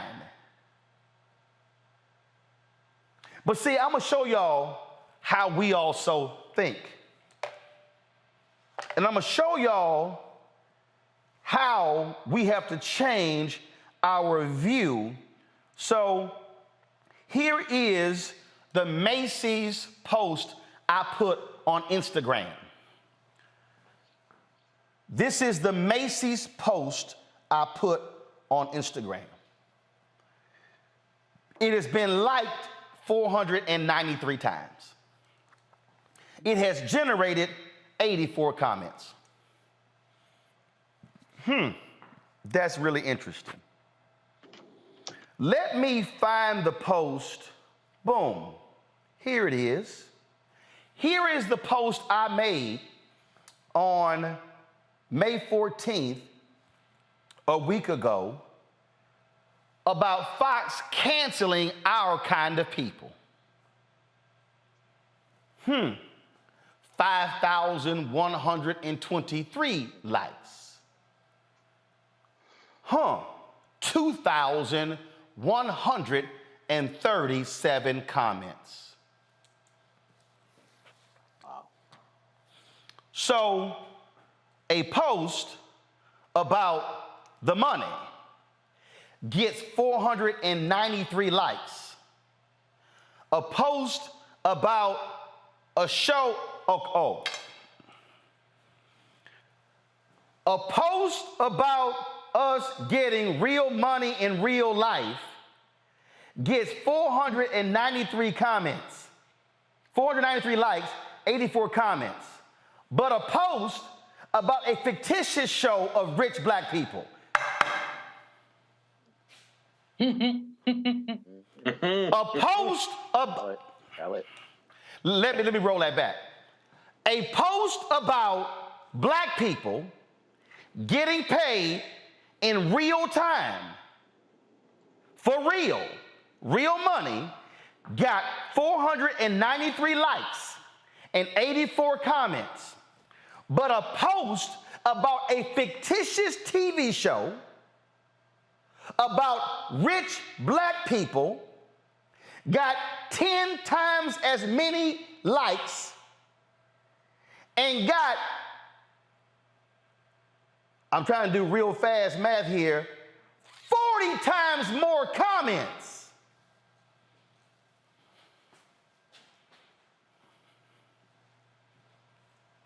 So America knows how we respond emotionally to them canceling a show where we look good and we are rich and we are successful. We are responding emotionally to being rich fictitiously, yet when it comes to being rich in real life, we literally skip right over it.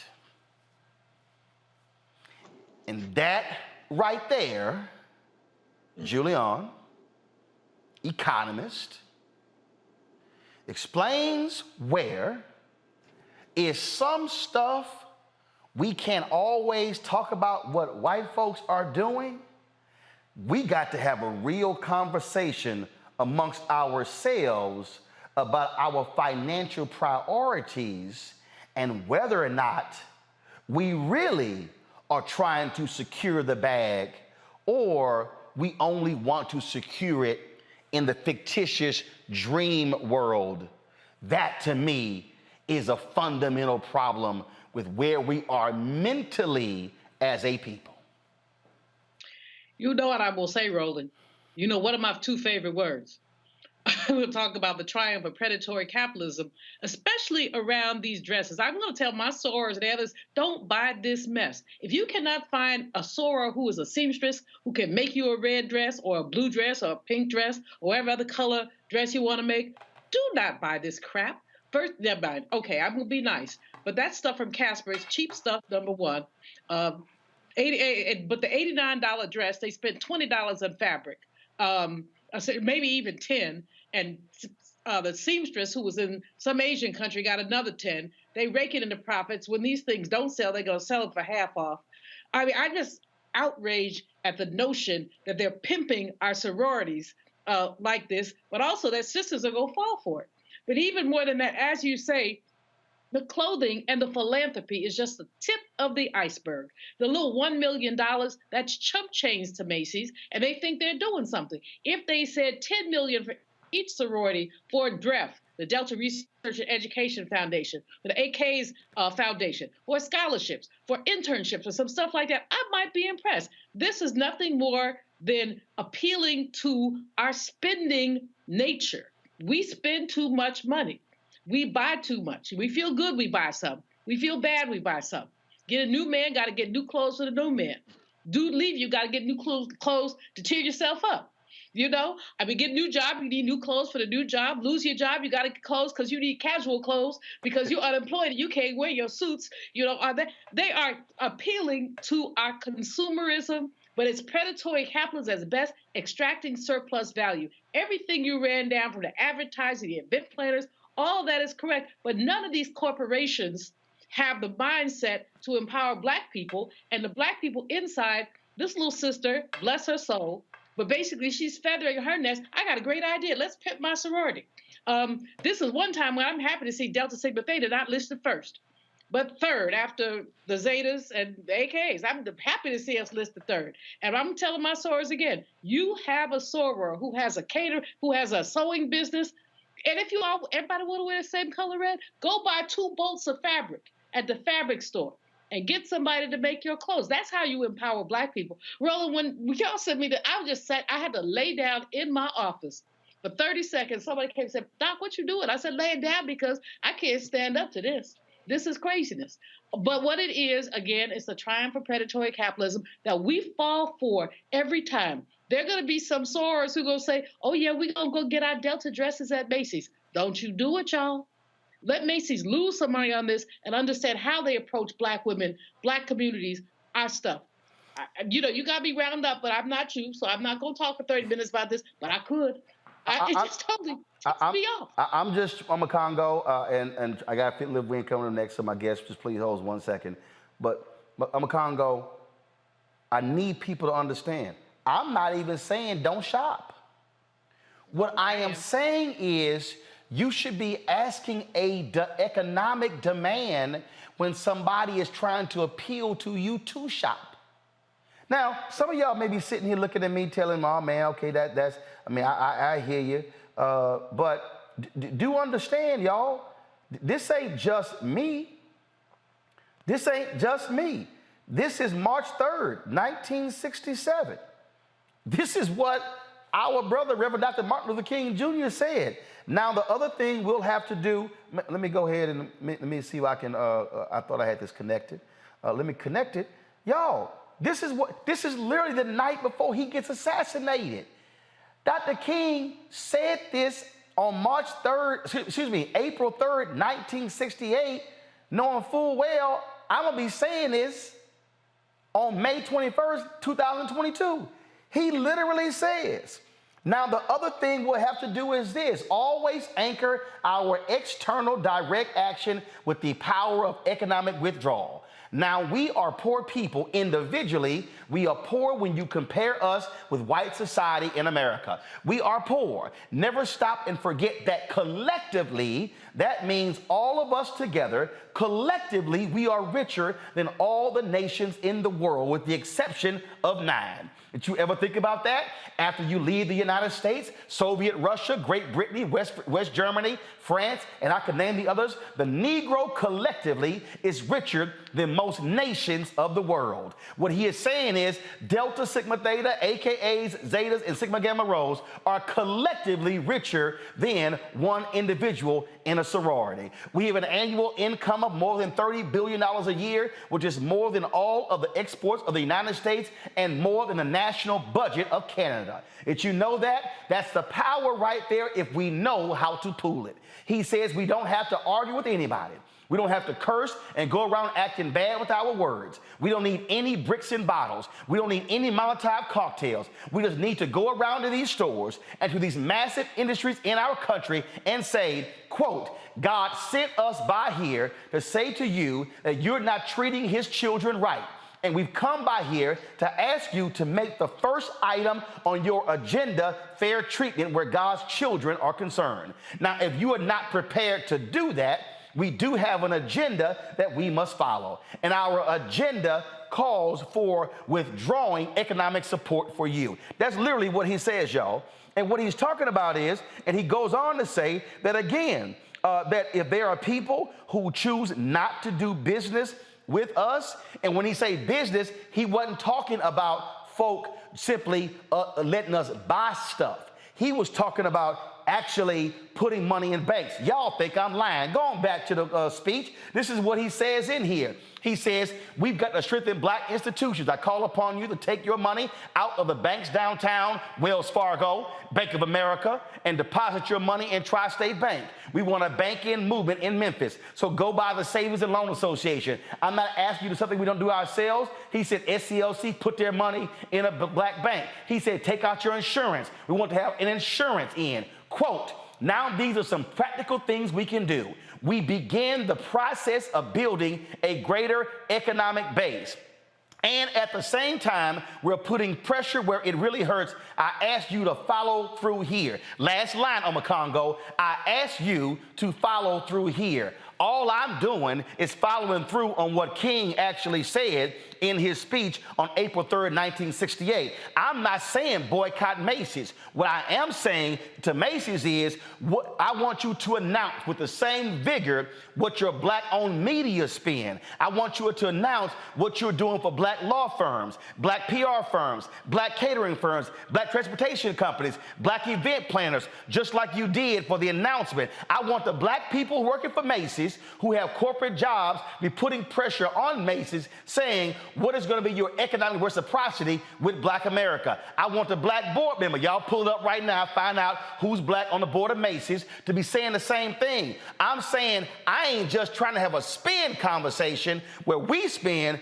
They need to be having a spend conversation with us, what they spending with us.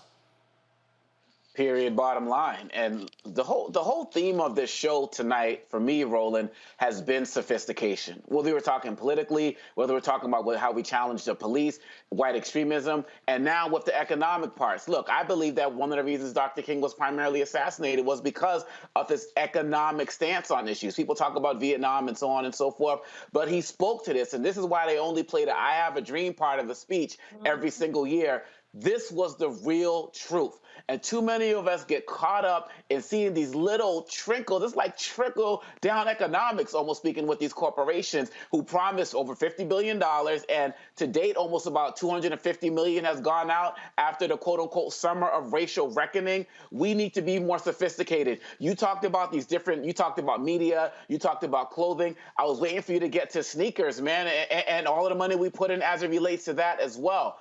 Our level of sophistication is the problem. And if we don't demand more, if we just keep getting happy and excited over this $1 million here, $1 million there, we are going to continually be. And I love when you pull out the calculator, Roland, because it's clear as day when you do that. So we really have to ask Black America, what are we demanding from these companies? We're still the 10th richest country in the world if we pull all our resources together. If we're going to pull Dr. King out, pull that Dr. King out that talks about that. Yep. I know I need to do better in making sure that I'm supporting more Black businesses. The majority of the businesses I support are Black businesses, but I got to go back and relook and see that what I can do better, because I can't ask other people to do what I'm not doing myself. But really, at the end of the day, if these corporations are going to be about Black Lives Matter and they're going to be about racial equity and all of that, it starts with the dollars. It starts with the dollars. That's I'll say it. it again. It starts with the dollars, period, bottom line. And like Dr. King said, we just got to go and say, do it or we out. That's it. Jeff, here are the board members of Macy's. Y'all pull it up, please. Scroll it up, please. We see right here, Torrance Boone is VP for Global Client Partnerships at Google. He's on the board. Scroll up. Let's see, is anybody else Black? Let's see here. Okay, boom. Leslie Hale. She is President and Chief Executive Officer, RLJ Lodging Trust. I think that, not sure, RLJ, that might be one of Bob Johnson's companies. Not quite sure. That it? So again, I would hope Leslie, scroll down. I would hope Leslie, other way. I would hope Leslie and Torrance are asking these same questions I am, and the rest of these folk on here. Again, Jeff, I'm just simply saying, don't be trying to get us to spend money. How are you driving Black economics? Final comment. Yeah, a final comment. I have to take a sip from Wakanda on this one, because when it comes down to it, man, we're talking about self-determination. And we have to use the brothers and sisters who are on the portal or on the board here as a portal. But we also don't have to let off the hook that executive who works for Kellogg. He's on the board too. And Black folk eat a lot of cereal. He's the CEO. Pull it back up. Show it. Take it back up. Pull it back up. There, right? Show it. Come on, y'all. Couple of over from right there. John Bryant. Right. He was the former chairman, president, and CEO of Kellogg Company. Go ahead. Absolutely. And Francis Blake to the left there is where? He's at Home Depot, where many of us go to shop for everything from our homes to our churches to repairs. We put money into all of these companies. I think when we talk about the difference between philanthropy and investment, it gets to be pretty clear that we've got to move beyond playing checkers with people who are playing chess. And what you've done tonight, I'll tell you two things you've accomplished. Number one, you've made sure that Macy's is probably going to have 70% HBCU bands in its parade this Christmas. Oh, no. Guess what? Hold up real quick. Alabama A&M was invited to be in their parade. You know they got to raise their own money. So, which makes no sense to me, because Macy's gets money from NBC and CBS airing their parade. So I don't understand. So really, Macy's should be paying the expenses of Alabama A&M to be in a parade. I digress. Go ahead.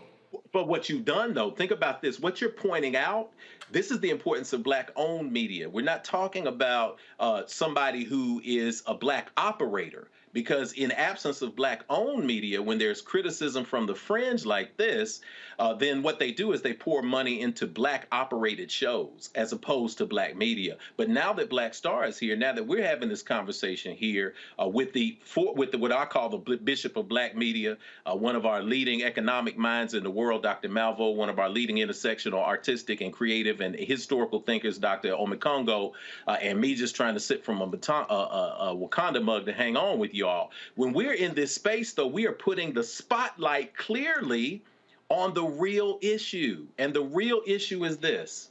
I can't take the humanity out of this, brothers and sisters.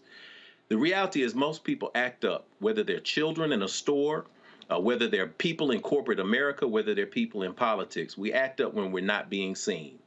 And that's why we operate like this. The sister meant well when she said, hey, I want to see our colors in Macy's, and I'm here to do something great. So she was operating from this space. Yep. But just like you all know the Carr family saying that my mom and dad had, when you open your mouth, you put your brains on display. I add something to that. And I say when you open your wallet, you put your values on display. Well, and the truth is we are beginning to value having some small space in a larger white construct as opposed to being self-determining, sitting these presidents of the Divine Nine down and saying, listen, let's talk about investment. And the difference is very clear. When you were showing the dresses on the rack, get this, investment is Macy probably spent $1 million on those coat hangers with one small business, holding those coat hangers, those racks, the labels that go into those there. are all Each businesses. the tiles on the floor, they're all businesses. Even the tile on the floor went to a construction company.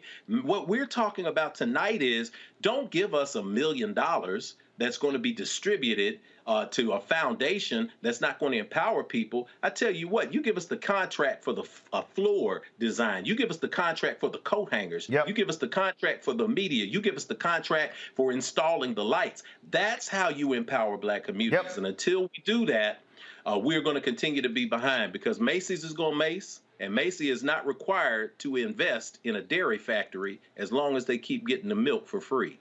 And again, folks, Alabama A&M, Macy's presented them with a $10,000 check to help them with their cost to go to the 2023 parade this Thanksgiving. Again, that's nice. But to your point, when you do that with black-owned companies, then we can send our own checks to Alabama A&M. We can send our own checks for our foundations. I keep telling y'all, stop falling for white corporate philanthropy and say, where are the bigger checks? That's the money we should be going after.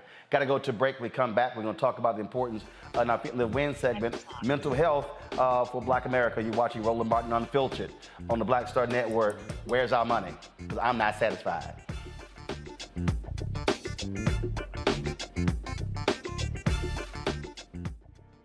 You know, he brought his own sound. So when you have an artist that creates his own sound, like Earth, Wind & Fire, Stevie, you know, they come in, the Beatles, they create their own sound.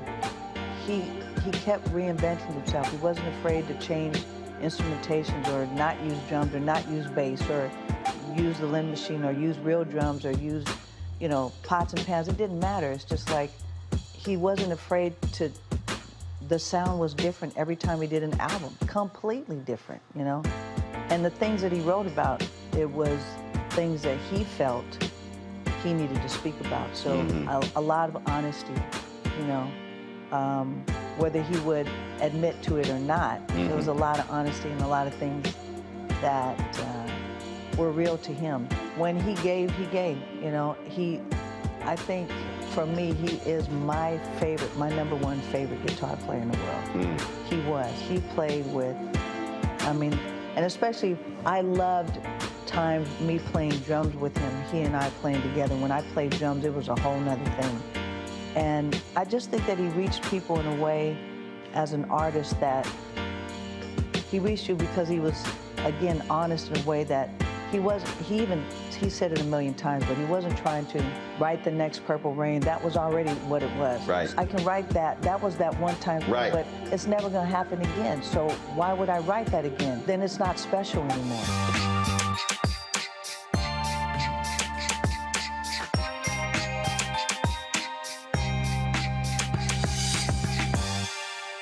Hi, I'm Israel Houghton with Israel and New Breed. What's up, what's up? I'm Dr. Ricky Dillard, the choir master. Hey, yo, peace, world. What's going on? It's the Love King of R&B, Raheem Devon, and you're watching Roland Martin Unfiltered.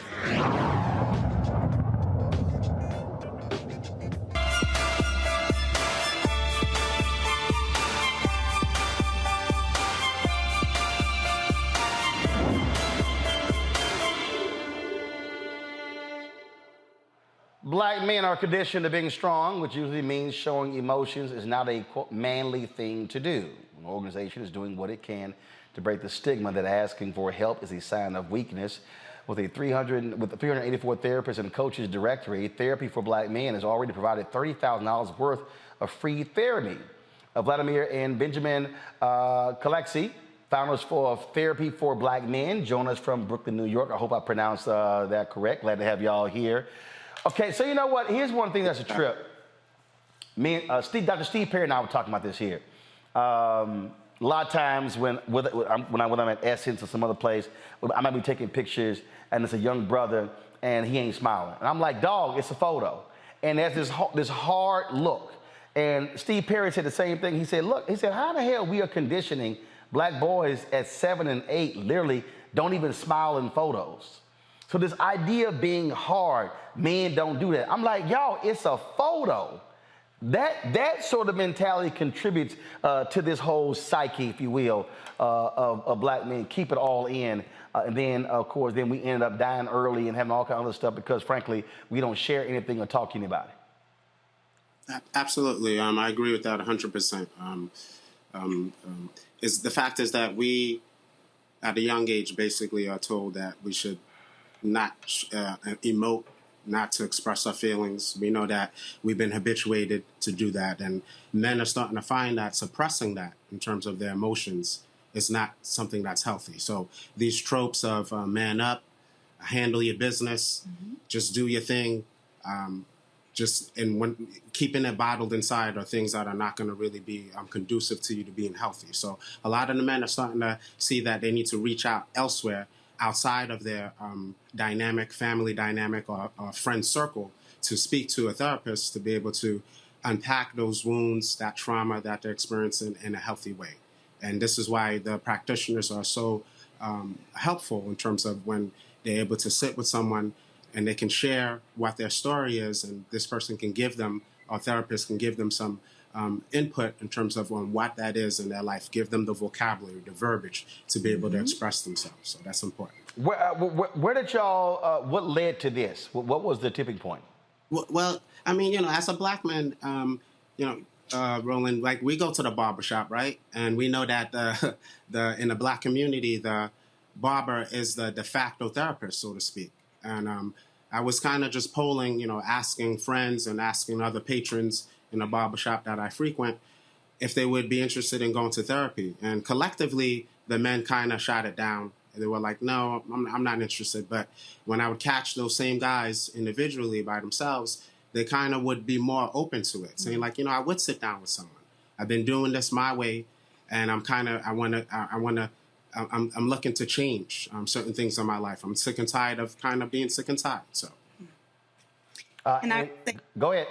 I would say, Roland, the catalyst for me was the absence of my father. Growing up without my father in a single parent household, my mom did the very best that she could. But for me, I internalized his absence, and it just led into me people pleasing. It led into me performing more than being my authentic, genuine self.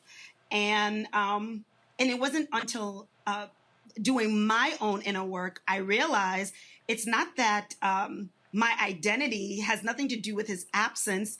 He's a wounded man. So who has multiple children with multiple partners if you're not wounded? So those two combined were definitely the catalyst as to why we felt that therapy for Black men was so important. It's just being able to arm the men with tools so that they can manage life in real life as it's happening. Let's see, questions here. Congo, you first. Yes, I am in my 40s, and I did not start embracing therapy until I was in my 40s. So the question that I have for you is, how young should we be starting as it relates to our community? I've been in different offices. When I'm in a session, I've seen white children, elementary school age, children who are already starting the process of therapy. And I'm sitting here thinking, for many of us who grew up in the hood, crack epidemic, violence, one of my friends who's a clinician said, this is not normal. We needed a lot of therapy for a long time ago. So how young should we start working with our Black children? And I would say here, our Black boys specifically, given your organization, to get them comfortable in this space? I would say, doctor, as early as 4, 5 years old, there are clinicians rather who do play therapy with the kids where, they think that they're just playing, but they're engaging with the therapist. The therapist is asking them questions. They're able to talk about what they're feeling. They're able to now even have emotional language. So I'm feeling sad. This is why. I'm feeling happy. This is why. And also a good way for us to start teaching our children how for them to even know what their baseline is, even at 5. Okay, so when everything's okay, how are you? How are you being? What do you feel in your body when you're okay? But how do you feel when you're angry? How can you tell you're angry in your body? Again, arming them with the language, arming our young boys with the language, the vocabulary, so that they can say, you know what? I can pinpoint what it is that I'm feeling and then be able to emote it, be able to express it, be able to talk about it, but in a way where it has nothing to do with my being. So as a therapist, myself in private practice, one of the things one of the encouragements that I talk about a lot with my clients is constantly separating their being from their doing. So constantly separating the behavior from who they are as a person. So us arming our young boys with this type of knowledge is absolute power. Jeff. Thank you. Yes, Ben and Vladimir, thank you so much for your commitment to our people. And I always am a fan of good therapy as it is working as a pastor and spiritual counselor. I always know the line when I have to say, hey, let me recommend you to a therapist, because there's only so much that you can work out through spiritual tools. I'm going to ask this question because I've been dealing with this in the culture of younger people becoming therapists and actually having their friends as clients and hanging out with them. And that, to me, that blurred the line a little bit. Is there some point where therapy for issues like codependency can become codependent itself as therapy? And if so, when do you know to make a shift? Well, I wouldn't even I wouldn't even actually encourage going to your friends for therapy because they're not biased. They're not able to give you an unbiased opinion where there's I give your ass an unbiased opinion. I'm just letting. All right, don't assume everybody. I'll let your ass know when you're out of pocket. And look, that's why. My family knows. They like, no. They only call me when it's time to make a decision. Don't nobody call me for counsel. I tell them, y'all call my wife. God gave my wife a spirit of comfort. She can pray with you, lay hands on you. She can counsel. No, God gave me a spirit of discomfort.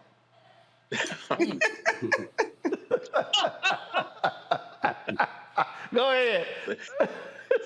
But you don't want to use your friends as therapists. Some people do. We're taught to do that, and we're not in the same communities we were in 30 or 40 years ago, where you could sit on the porch of the elder across the street, and that was de facto therapy. I tell people it's de facto therapy. We don't have those constructs often in communities anymore. So how can we be careful to make sure that we don't become so codependent on therapy that we never actually heal beyond the issue that's there?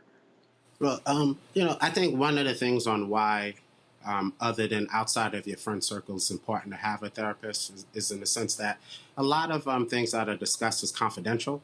There's certain things that a therapist comes aware of that it's not even expressed to intimate people in their family. You could even spouses, in terms of my wife does couples therapy as well, and spouses are not even aware of what the other has to express because they haven't shared it to them yet. And one of the reasons is that if they feel that if they want to share that, would that person still look at me and receive me the same way? So I think in terms of where the codependency, it could be something where you don't want it to be a crutch.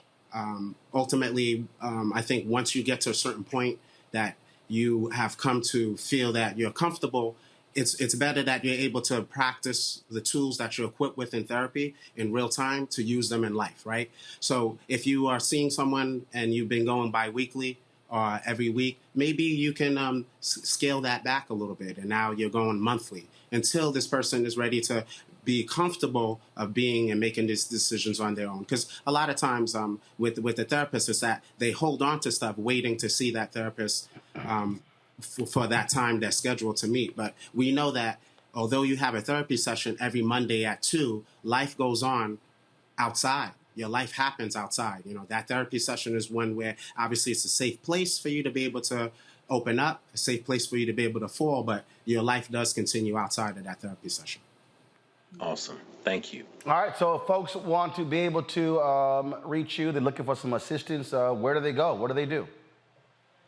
They go to our website, which is therapyforblackmen.org. And we also have a real engaging community on Instagram, which is at Therapy for Black Men, at Therapy for Black Men. These are the main avenues that our men could contact us.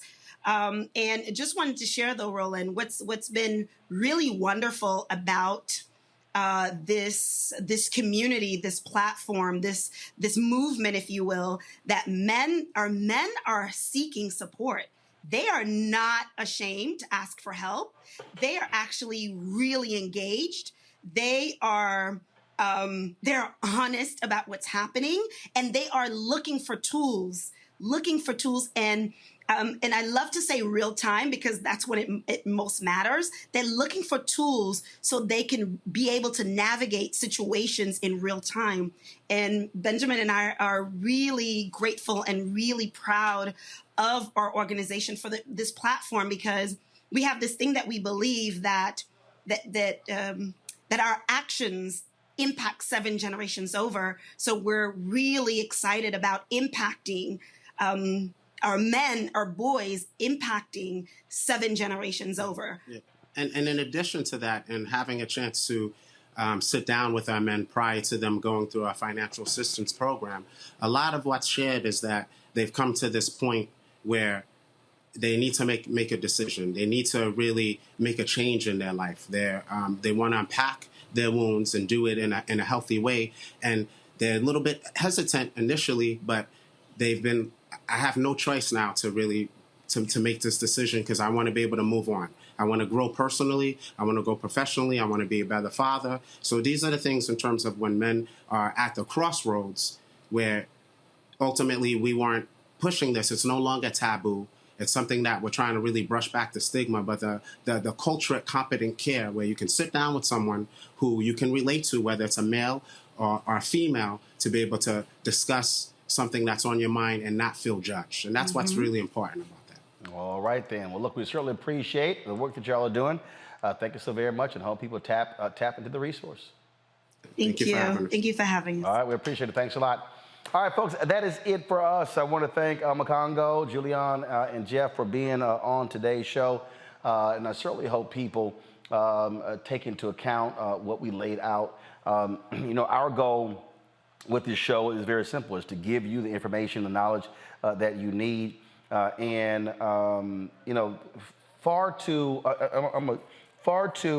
had to send someone a quote about this today, and I think a lot of us really need to do a lot more reading. I told y'all have heard me say this on numerous times. Dr. King's book, Chaos. Where do we go from here? Chaos or Community? I saw this. I had to send someone a quote, and I used this as a reference point. And it really does drive, folks, what we do here. And that is, let me see if I can go ahead and try to screen share this, because I think too many people don't take this into account. We see this all the time, Jeff, Julian, and Makongo, and that is how we don't pay attention to what is important. So this here, let's see if I can blow this up.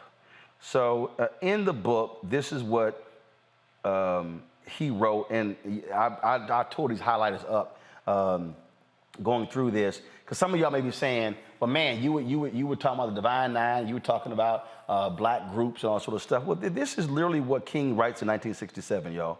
He says, there are already structured forces in the Negro community that can serve as the basis for building a powerful, united front the Negro Church, the Negro Press, the Negro fraternities and sororities, and Negro professional associations. That's literally what he wrote. Now the reason why that's important for us to say is because, again, for a lot of us, and I hear these people hit me all the time. For a lot of us, they go, well, okay, but why you got to bring folks up? Well, because it's not just what he said there. He then said something that I think is important. Go back to it. He said, we must admit that these forces have never given, let me see if I can pull this up right, have never given their full resources to the cause of Negro liberation.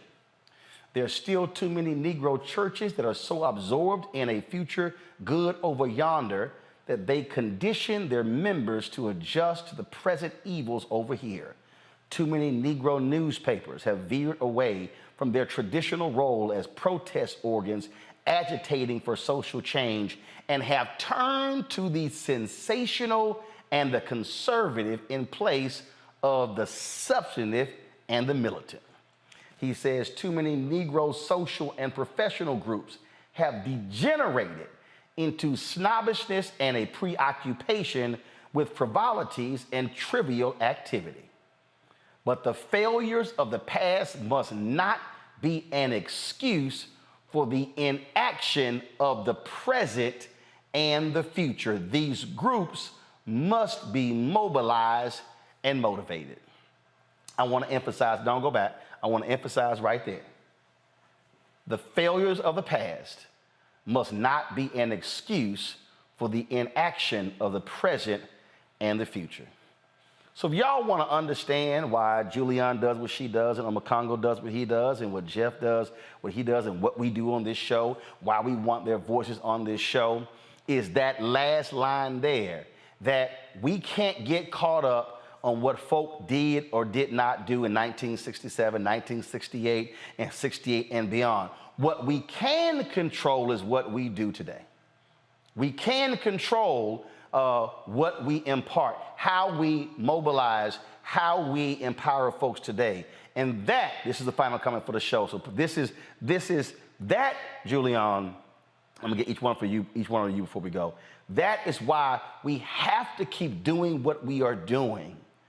Because if we don't, then we can't blame this on the next generation and say, well, them damn millennials ain't doing this and Gen Z ain't doing this. Well, hell, if Gen X and boomers ain't doing it, how in the hell the next person is going to be able to do it? We have to pass a baton on to our young people, but we also have to pass along an example. And quite frankly, middle-class Black people, or as Dr. King would say, middle-class Negroes have become extremely complacent.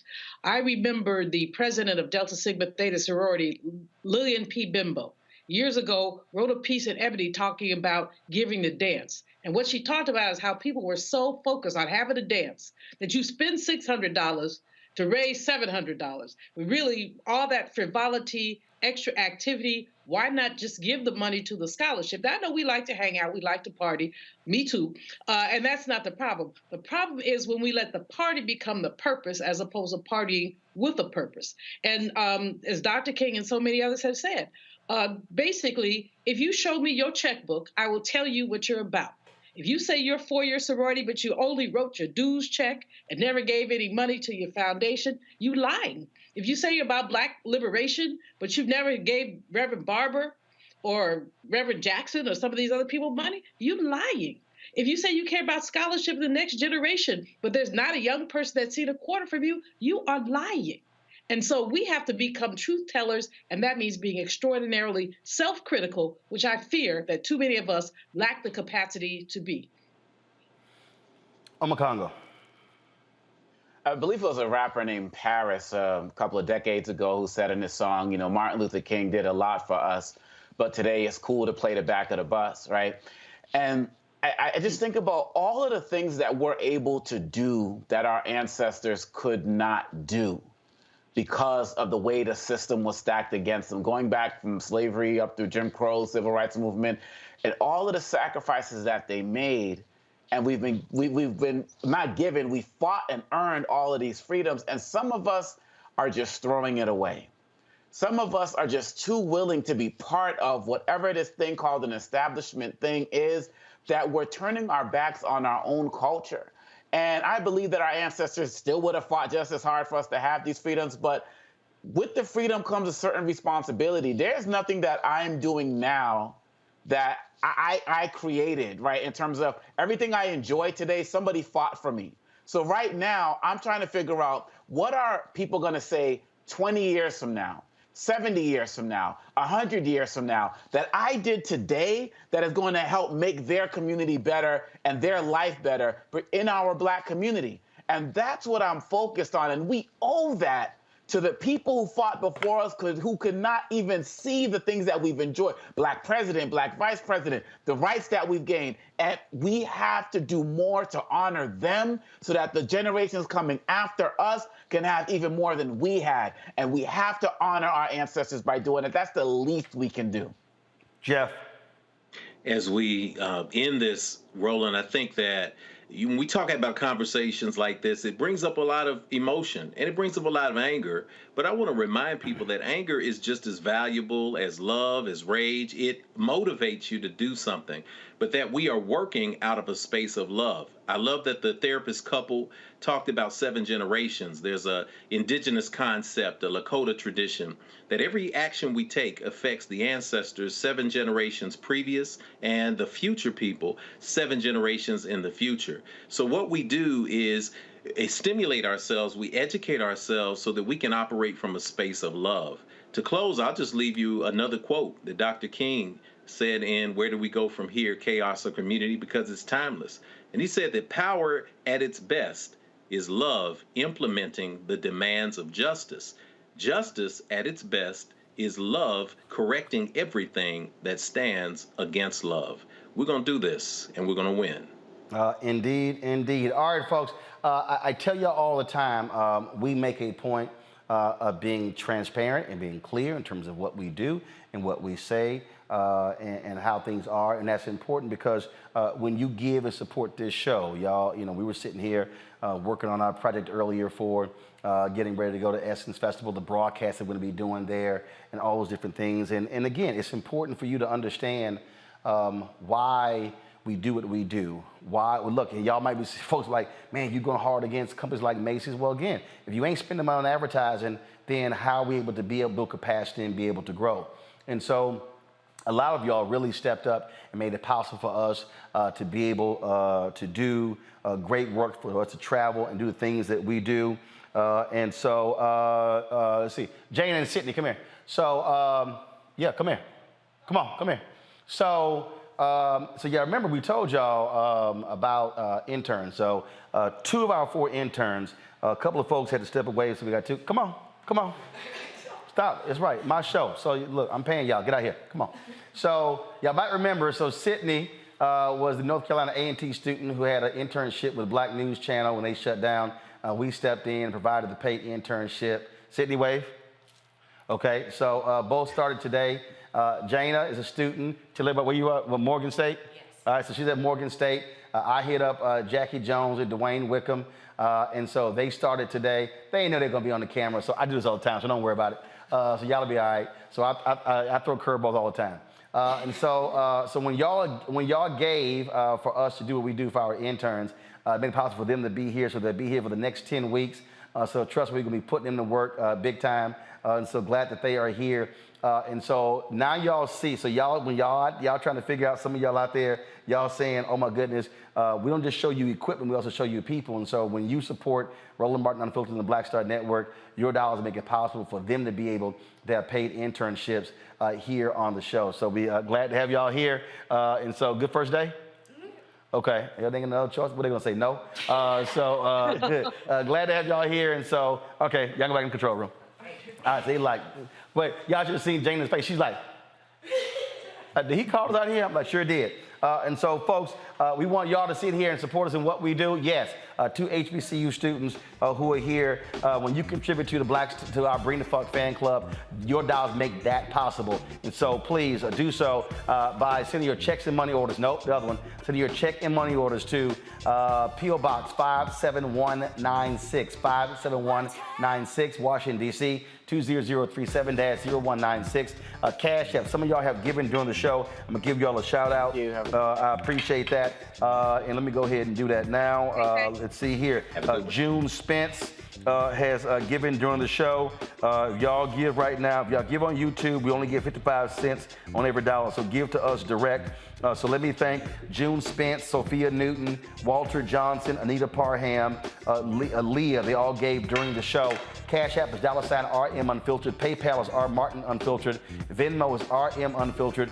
Zelle is Roland@RolandSMartin.com. Roland@RolandMartinUnfiltered.com. As I said, y'all, we're trying. So here's the deal.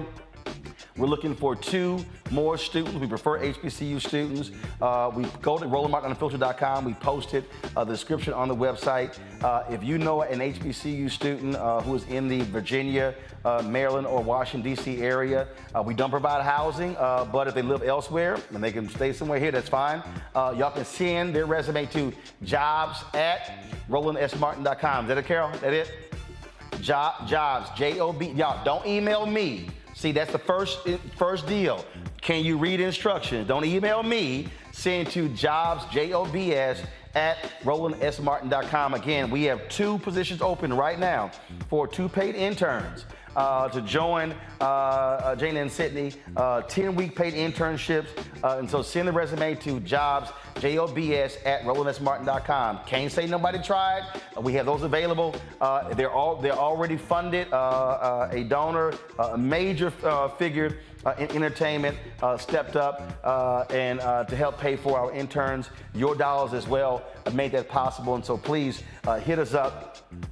If you look for the intern, Richard Pettigrew, Preo, Brianna Walls, D. Henderson, Colin King, they also have given to our Bring the Funk fan club. That's it, folks. I'm going to see y'all tomorrow right here on Roland Martin Unfiltered on the Black Star Network. Ha!